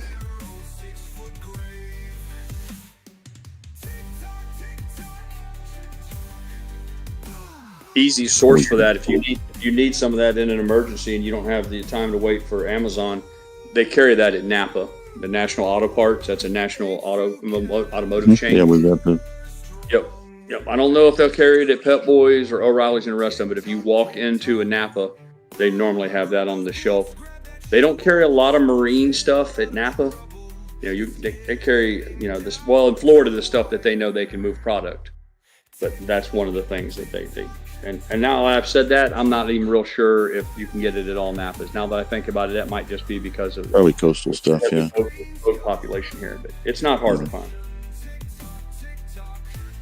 Yeah, pretty incredible stuff. It looks like though. Yeah, Dynamite says Napa equals good service, man. I'm a big fan of Napa. I've been buying shit from them.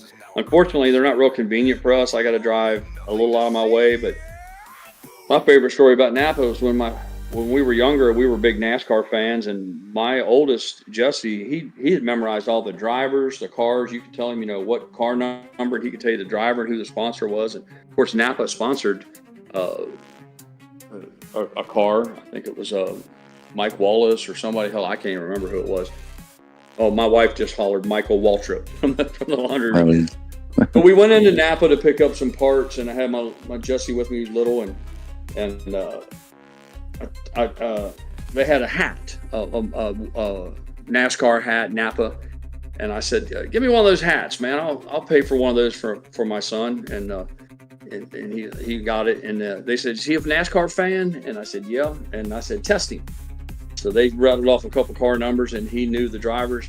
The guy says, "Wait right here." And the Napa manager, he goes in the back room, and he comes out, and he's got a real nice collectible car. They're not like the little Matchbox. They make I forget what scale they are, but you know they're about the size of a loaf of bread or something, maybe a half a loaf of bread. Comes in a box and all that. And that was a nice gift in and of itself. They sell them at NASCAR races, you know, for $25, $30, $40 a piece. But this one had been autographed. Oh, really? Wow. Yeah, because and each dealership got some of those. And I was like, "Man, what do I owe you for this?" He's like, "Nope. They want us to give these to real fans." He said, "That little boy's a true fan." And I'll never forget that. Yeah. And so it's amazing what something like that'll do to you mentally. Sure. I've gone out of my way. I can't go out of my way there. It's too far for me to justify to buy some chicken shit stuff. But if I'm going to buy, you know, a radiator or starter or something, I'll go out of my way. And it all goes back to that, you know, over 17, 18 years ago. Yeah, that's a good deal. That's awesome, man.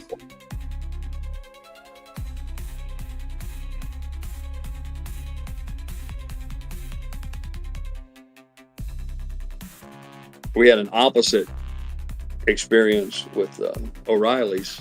We got our O'Reilly's that's really close to us, and sent Mrs. Pirate over there to get a alternator for my son's car.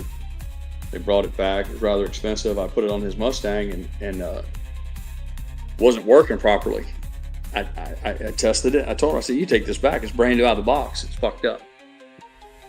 She takes it back over to them. Well, they bench check it. They put it on a bench. Well, their idea of bench checking it is they just hook it up and spin it, and a little light comes on that tells them that it's making electricity. Yeah. They look her in the face and they're like, "There's nothing wrong with this. We can't give you your money back." She comes back here. I mean, she was in tears. It was a fucking nightmare.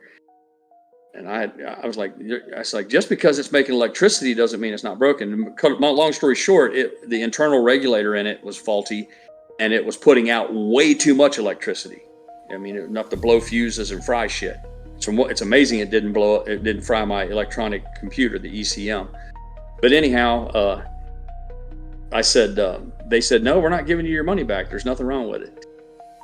So I had to, once again, I had to put my ass on the line to prove. I said, "Well, I want another one." And what? I said, I need another one. I'm willing to buy another one. So I literally gave my credit card, and I took another brand new one out of the store and brought it back, and it worked. They kept saying it was the car. They kept saying there's something else wrong with your car, blah, blah, blah, blah, blah. So I put the old one on the car and had her drive it over there. I didn't go because I was afraid I'd lose my temper and end up in jail. But I said, she drove the car over, and then they looked at it and they're like, yeah, it's not working on the car, but that doesn't mean it's the part. I'm like, you people are killing me. Oh my God. I'm not running a scam. You know, I picked this part up last night from you.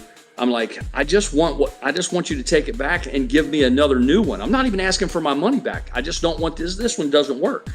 So I had to prove to them, and the way I did it was buying a second part, putting it on, and then showing them how another one off of their shelf worked fine. Then they finally gave me my money back. I was fucking livid. I'm like, oh, I bet.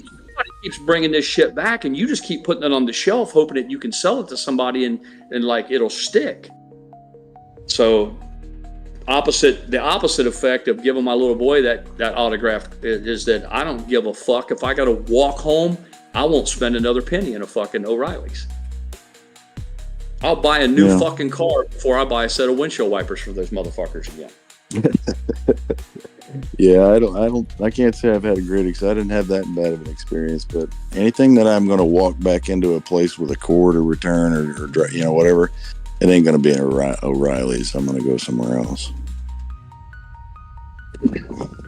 We have an the closest one to us, the closest store is Advanced Auto Parts, and they're really good. They're good with customer service. They're good with returns.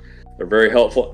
They're knowledgeable. They don't have a bunch of dumbasses guys working there, no car parts and car.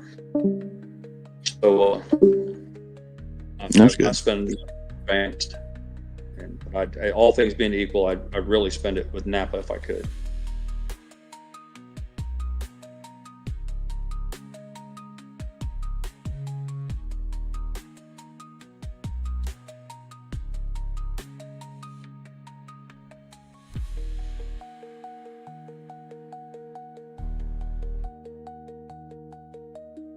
Pissed me off because my son and my wife was running back and forth because I was involved in something else. So I would tell them this part's junk, take it back and get my money. So they would go, and the girl in the store would test it on the bench and look at her like she was trying to shoplift or something. And they're like, there's nothing wrong with this. We can't give you your money back or swap it for another one. So she would come home. So it kind of created really like a little drama in my own home. And I tell my wife, I don't give a shit what that minimum wage employee at that fucking store says. I'm right and they're wrong, you know. And so once again, I have to stop everything I'm doing and rub somebody's nose in it for them to learn. And then that just sets me off because it wastes my precious time. I'm like, I shouldn't have to.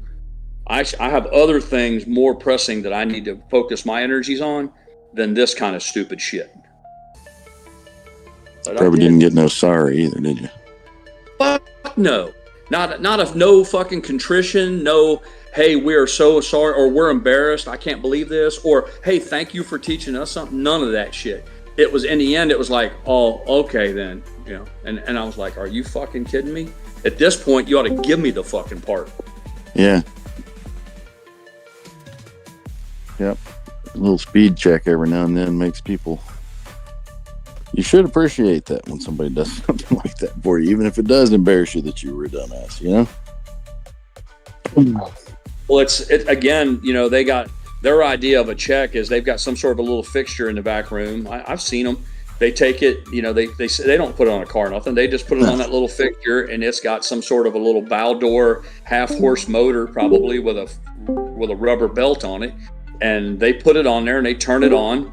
And then they hit it with an ohm meter or something, or a little light bulb comes on. And it's got any continuity at all. It's good. I'm like, no, this thing has to make electricity, but it has to make a very specific amount of electricity.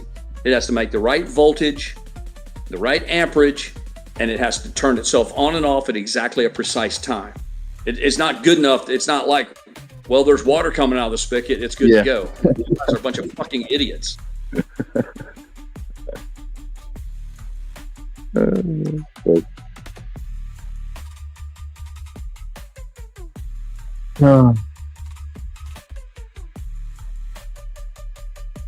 I just left the post office. They just raised all their rates.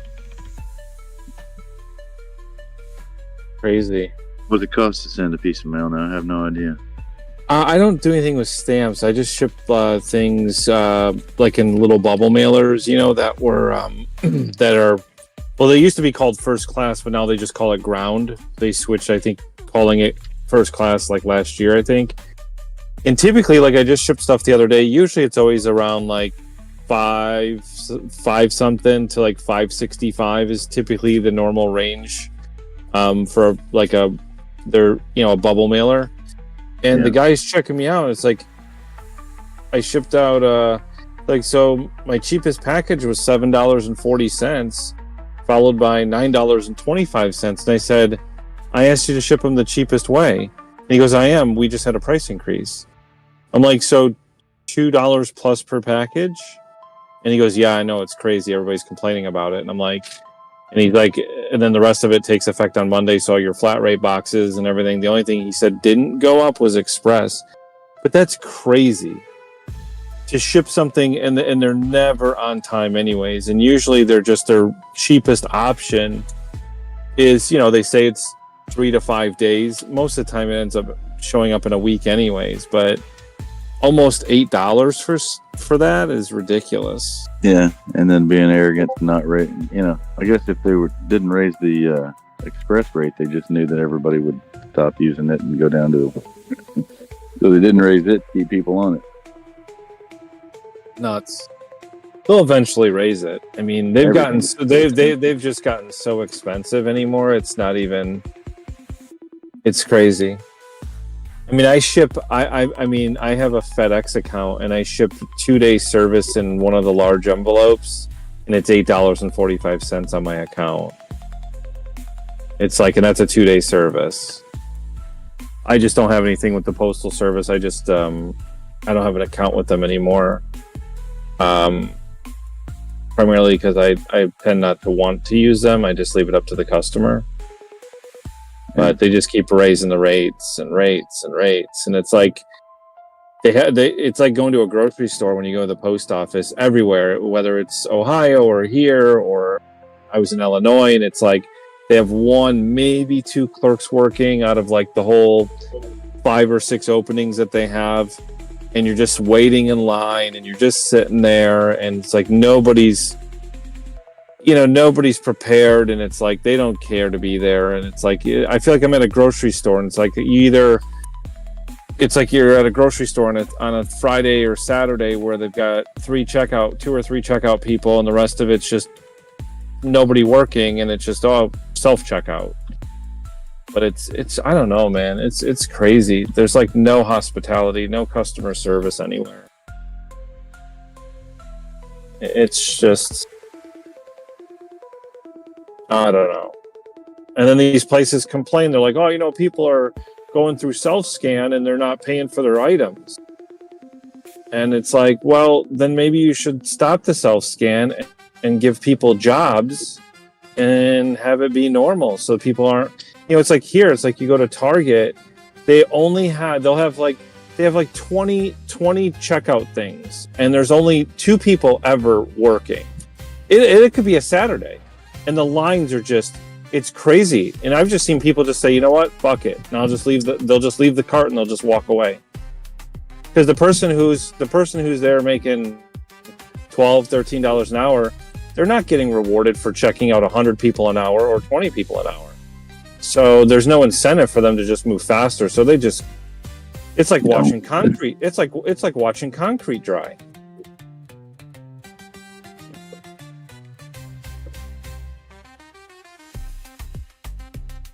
Yeah, I think. I don't understand. I don't want to insult Terry. I think Terry's a mail carrier, and we had a lot of people in here that were mail carriers, and I'm sure they're great people, and they work really hard. But I think the postal service is I think it's a dinosaur. I think it should have been left to die a long time ago. I mean, we don't need 7-day a week mail or 6 days a week mail delivery. We have mail delivery here on Saturdays. It's ridiculous. I seen it on Sunday. I seen it last Sunday. The world that we have with digital payments and email. I mean, 99% of what comes to our house is pure fucking garbage, just junk mail. Oh, I'm tired of it. Yeah. And if they shut the whole thing down, nobody would miss it. There's nobody who can make a real, well thought out argument of why we still need to keep it. Between Amazon, FedEx, and UPS and FedEx can handle just about anything that needs to be done, and Amazon, and then the rest of it can be done electronically. And I think it would be different if they paid their own way, but the post office has been insolvent for years, and the American taxpayer subsidizes it. And it's just, there was a time, man, the technology passed them up, and they no longer have a necessary role the way I see it. And that's the part of good leadership, man, is some people have to be willing to make the tough calls and say, for the greater good overall for everybody, I'm shutting down the postal service. That's it. Shut it down.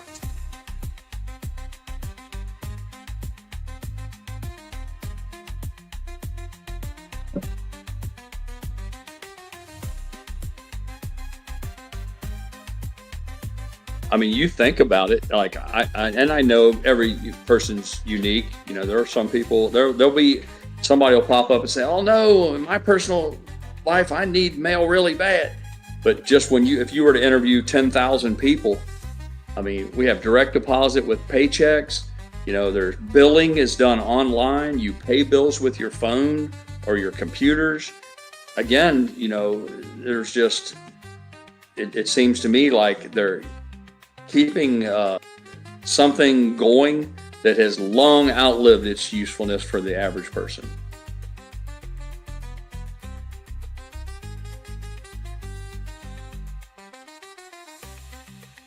Do you still get paper statements, or are you only online, like e-bill? Well, I don't do any of it. My secretary takes care of it, but I can tell you she gets both. She does almost everything electronically. Not almost, she does everything electronically, but because we're older, she likes to have a paper backup copy or something. So that comes.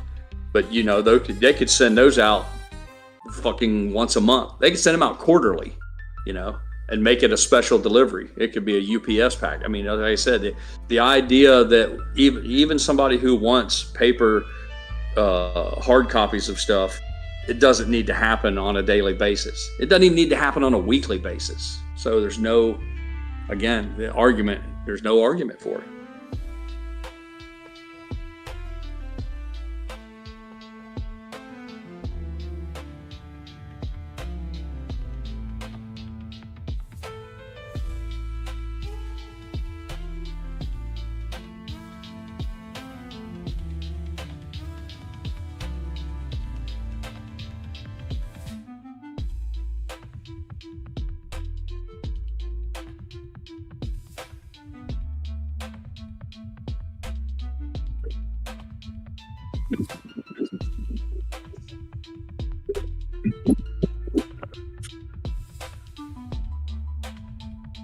I look at mail delivery to your home the same way I look at the old telephones that are hardwired into a house. Technology's just passed them up. We still have communication devices. We just don't have a hard line hanging on the wall in your house, with a copper line.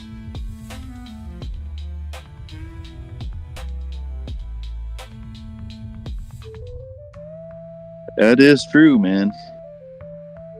Not many new constructions come with phone lines anymore.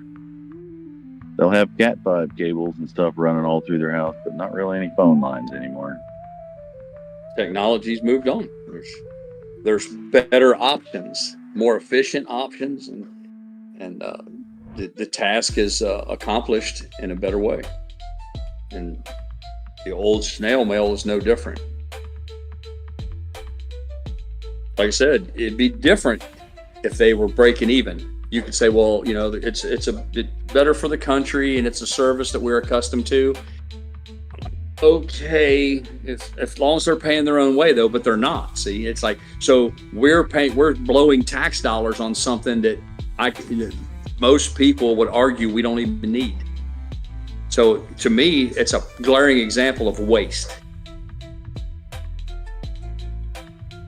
Just another bleeding leak in a country that's fucking, it's for all intents and purposes, we're bankrupt. But we keep funding shit like that.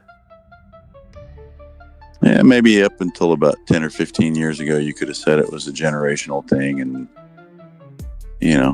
all that. But everybody's grandma has a TikTok account anymore. So pretty much anybody can do online banking, and they make it difficult for you to not, do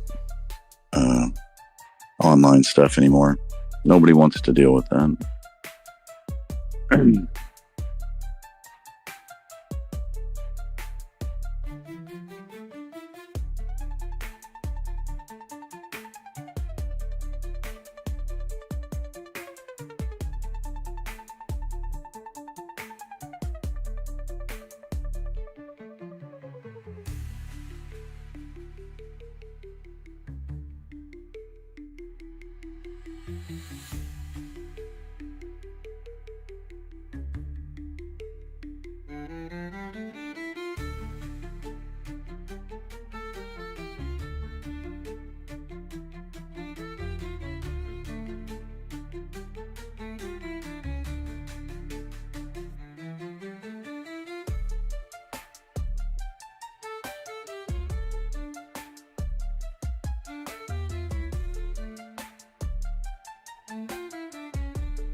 Stand on your head?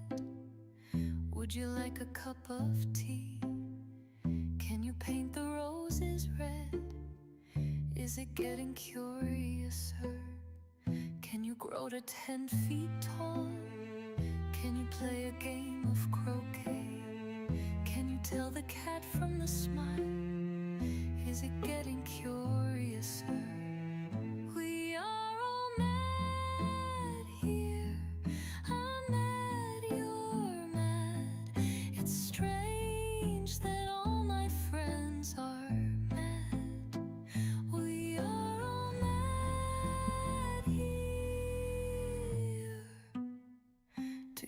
ever stop to think that maybe you've gone mad? Do you think you're gonna wake up? Is it getting curiouser? Is the door getting smaller? Is the bottle getting bigger? Do you think you've been here before? Is it getting curiouser? We are all mad here. I'm mad, you're mad. Any plans for the weekend? Man, we're blessed that our weekends are the same as weekdays for us. The only thing that's changed here, the only thing that's changed here recently is Mrs. Pirate likes to do her sparking on the weekend because it's a target-rich environment. You can make as much money on a Saturday and Sunday as you can make in 5 days through the week. So, if I were to guess, I'd say she may do a little bit of that. But I got no ends of projects. Do they cap you on how much you can make, or it's just No, it's a free for all. Just unlimited. You're capped by the hours. You can only rough math, just rough numbers. Now there's exceptions to it. Is that it takes about 40 minutes to do something. One of those trips. There's some that are faster. There's some that are longer, but 37 to 40 minutes. So between sitting and waiting for to pick the next order, just call it 1 hour.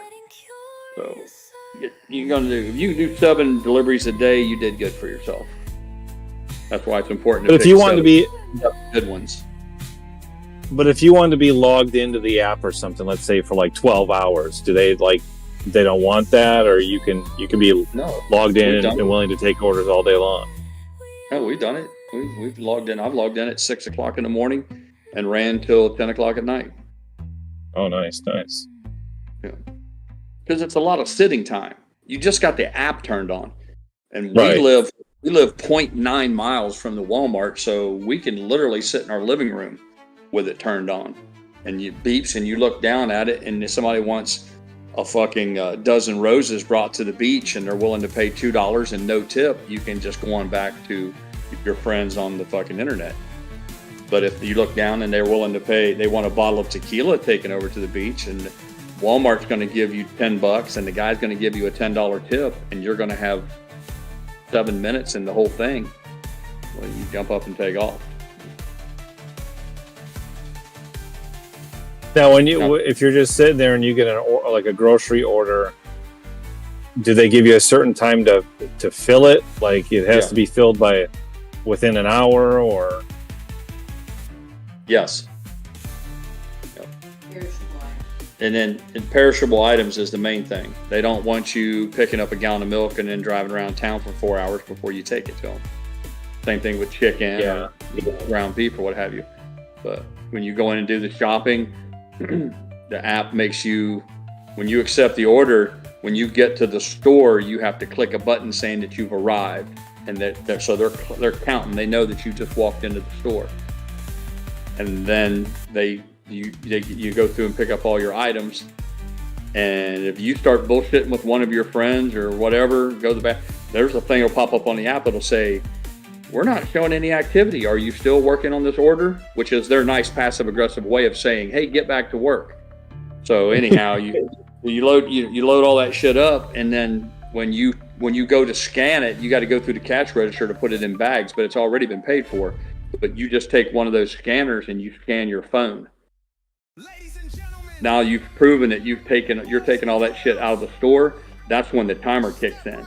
But they normally give you it can be as much as, sometimes it can be as much as almost 2 hours, hour and a half to get the stuff somewhere. But if you have perishable items, then they'll shorten that. In fact, when you're walking through the store and you pick up a gallon of milk, when you click it, it'll say, "We have just, adjusted your time delivery," meaning they've shortened it. But even then, they're very generous. Very generous. There's absolutely no reason why you can't get them delivered in the time that they ask, unless you're breaking the rules by trying to do other shit, like do multiple orders at one time, or, you know, do multiple apps. My son does a lot of that shit. He's got a little bit of pirate in him. So he'll pick up a grocery order, and then he'll swing by the liquor store and pick up a bottle of liquor for Instacart. And then as he's driving down the road, the DoorDash food will pop off for tacos, and it'll all be going the same direction. So he'll pull in there. So he'll use that 2-hour window that they give him because he needs to slow down and get all those other things. But as long as he gets them there and the time frame that's allotted, nobody gets hair left over it. The food is more stringent. If you do DoorDash to pick up tacos and take them over to the beach, they give you a real short window. I think it's, what is it, honey, like 15 minutes or something? It's real short. She doesn't know the exact number, but it's short. Because people want, you know, their food while it's hot. The groceries, they give you a lot of time on that, a lot of time. And then if it's not anything perishable, if you're just going in and getting from Walmart like toilet paper, paper towels, light bulbs, and dog food, which fuck, they give you forever.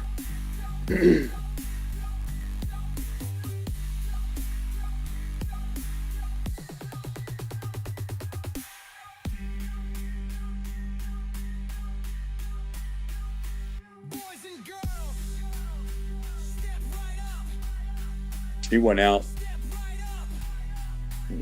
Saturday and made $180 in 6 hours. Not bad. Yep. And it's not like digging a ditch. You know, you're not breaking your back. And she said, really, the 6 hours, half of that is standing around doing nothing. So the time that you're actually applying yourself to a task, meaning doing a delivery or carrying shit up and sitting in front of somebody's house, is really only 3 hours. So $180 for 3 hours of activity. You know, but you're out there for 6. A lot of it, you're sitting in the parking lot listening to the radio or riding up down the highway, what have you. Not any different than a truck driver. I mean, I guess it depends on your mental state of mind. I mean, if you apply that kind of attitude towards it, you know, truck drivers don't work because all the truck drivers doing is sitting there holding the wheel. He just holds it for 12 hours and covers half the United States. So I don't want to play it loose and fast with the whole hours and money thing, but I'm just saying for a side hustle for people who are almost 60 years old, we don't want to, you know, our days of like laying brick for a living is over with.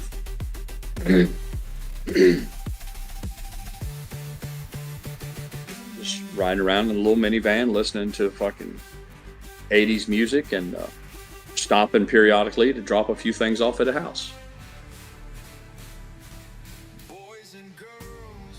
Someone told me I live in a fantasy land. I laughed so hard, I nearly fell off my unicorn. They track all of it. I think I looked on the app for DoorDash.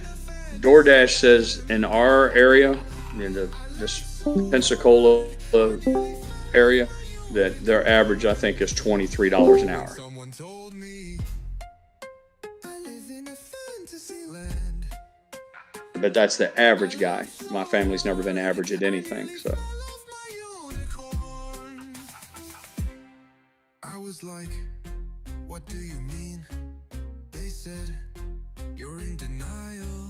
I said, no, I'm not. They said, see. Someone told me I live in a fantasy land.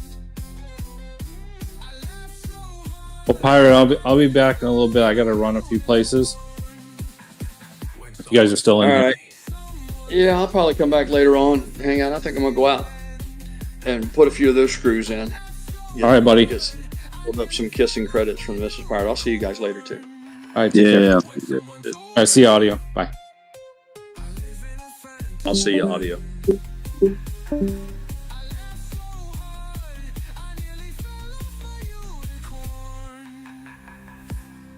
I was like, what do you mean?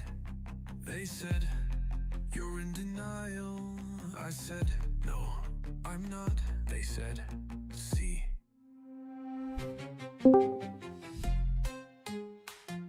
Bye, GrayLeaf, if you're listening.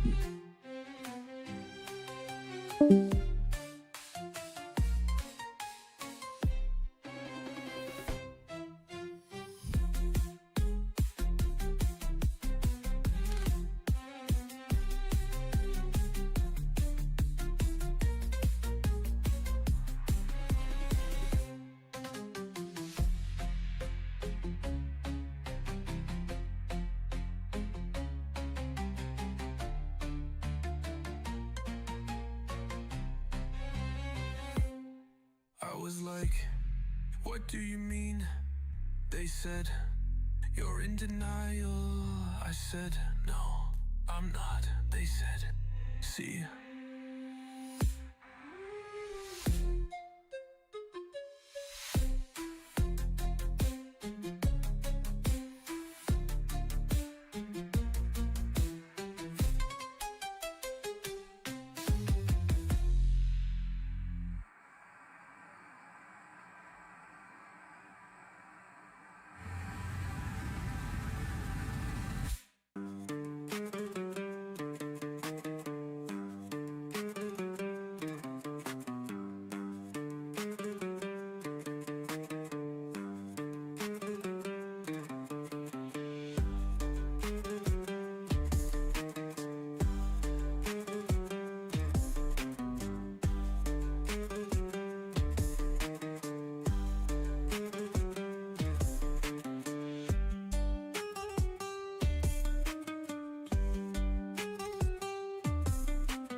day will keep anyone away.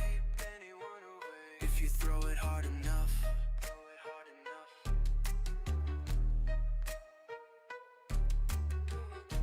An apple a day will keep anyone away. If you throw it hard enough.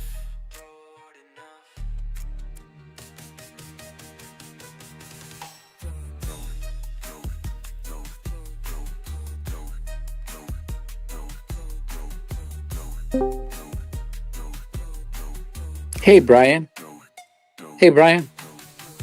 Hey, Brian. Hey, hey, Brian. Hey, Brian. Hey, Brian.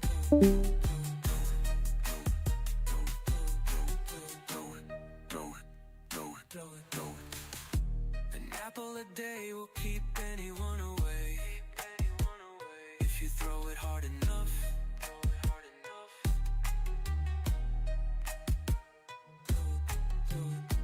An apple a day will keep anyone away.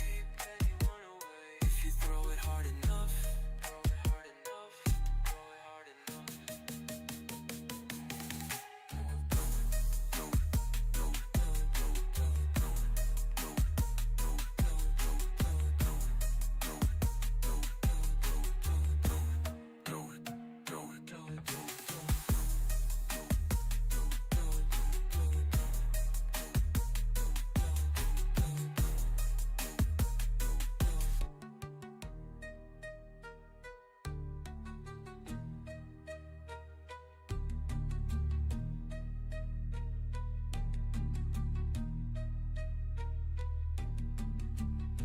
An apple a day will keep anyone away.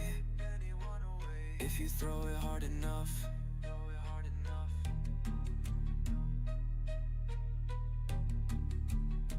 An apple a day will keep anyone away. If you throw it hard enough.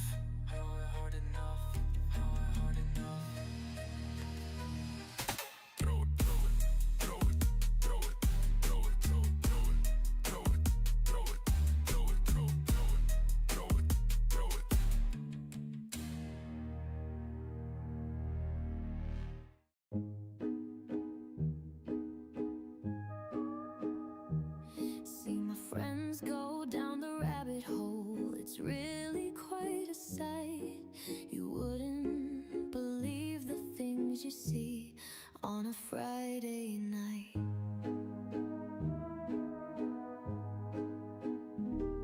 Little Susie's had a tough week. She's wound so tight that after just a little drink, she's gone out of sight. We go down, down, down, down, down, down the rabbit hole.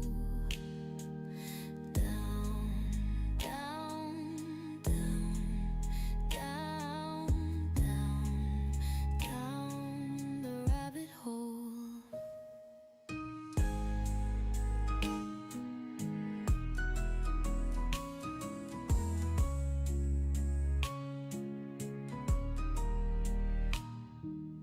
Johnny's gotten paranoid. I swear he isn't wrong. He knows exactly who he is when he hits the bong. He's seen it all before. He doesn't say it all. He knows exactly who he is, and that's why he smokes it all. We go down, down, down, down, down, down the rabbit hole. Down, down, down, down, down, down the rabbit hole.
like to welcome you to AMC Theaters, where we make movies better.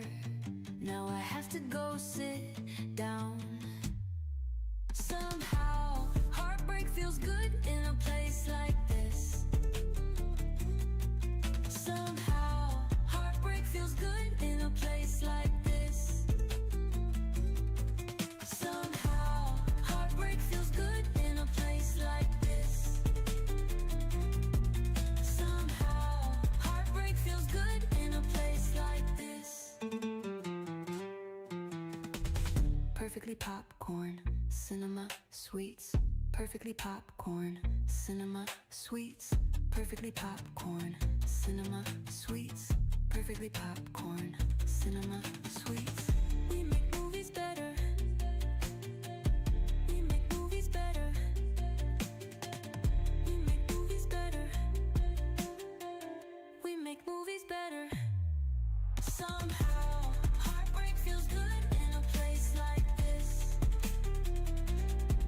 Somehow, heartbreak feels good in a place like this. Somehow, heartbreak feels good in a place like this.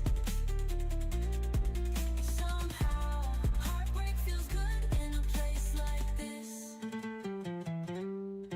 Somehow, heartbreak feels good in a place like this.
ये जवान दिल में तूफान नाचो और गाओ गीतों में खो जाओ दुनिया भुला दो दुनिया भुला दो दुनिया भुला दो दुनिया भुला दो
Got the Migos on the bait, we'll be falling shit.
Got the Migos on the bait, we'll be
Apes together strong.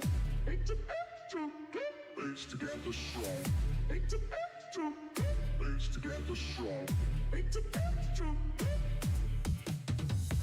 Swinging from the crow's nest, apes together strong. We taking back the booty in the pirate's chest. Apes together strong. Apes together strong. Apes together strong. Apes together strong. Apes together strong. Apes together strong. Apes together strong. Apes together strong. Apes together strong. Apes together strong. Apes together strong. Apes together strong.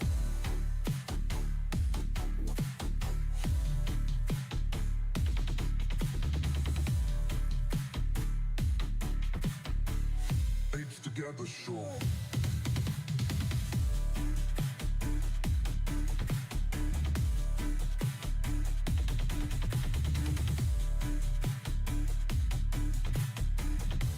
Together strong.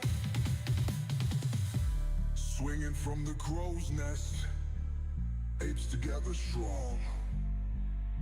We taking back the booty in the pirate's chest. Apes together strong. Apes together strong. Apes together strong. Apes together strong. Apes together strong. Apes together strong. Apes together strong.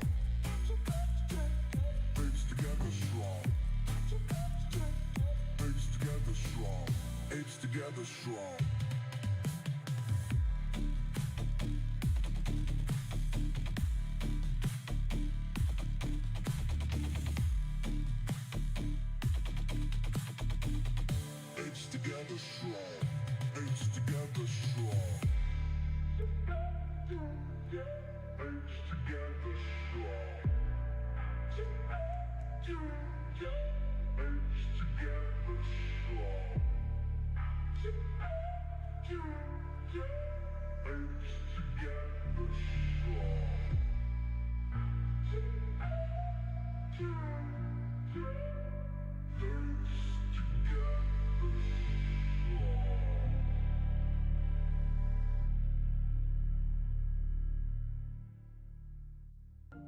Swinging from the crow's nest, apes together strong.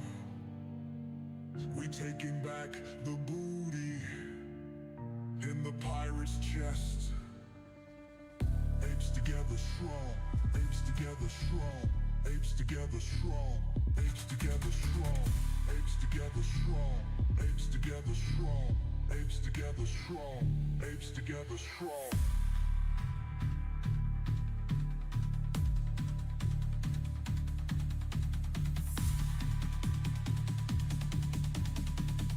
Apes together strong. Apes together strong. Apes together strong.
the apes, he's a spark. Streaming AMC, GME lighting up the dark. Not a girl's e-bike, it's a pass-through he rides. Apes together strong with Papa at their sides. Oh, Papa Mac with your fanny pack gear. Your bad dad jokes ringing in our ear. Rockin' AI tunes, he's the king of the app. Shouting out, do we have your name on our map? Grandkids are his world, love that never ends. Every super chat refunded, he's the best of friends. Dreams of school days, locker combo a fright. Papa stressing to remember that combo just right. Oh, Papa Mac with your fanny pack gear. Your bad dad jokes ringing in our ear. Rockin' AI tunes, he's the king of the app. Shouting out, do we have your name on our map? The AI music flows, beats so right. Papa's got the groove, he's keeping it tight. Streaming for the apes with a grin so wide. Bad jokes, big heart, he's our streaming guide. Oh, Papa Mac with your fanny pack gear. Your bad dad jokes ringing in our ear. Rockin' AI tunes, he's the king of the app. Shouting out, do we have your name on our map? From the stream to the music, he's one of the champs. Hey, Papa Mac, don't forget your pants.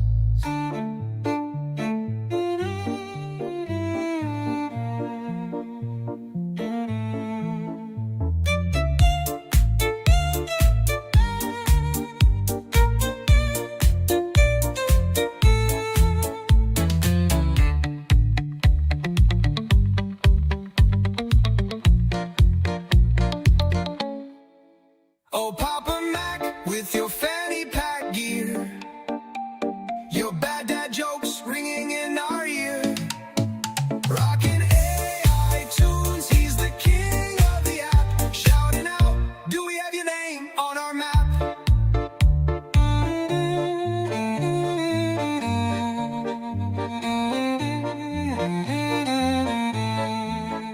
From the stream to the music, he's one of the champs.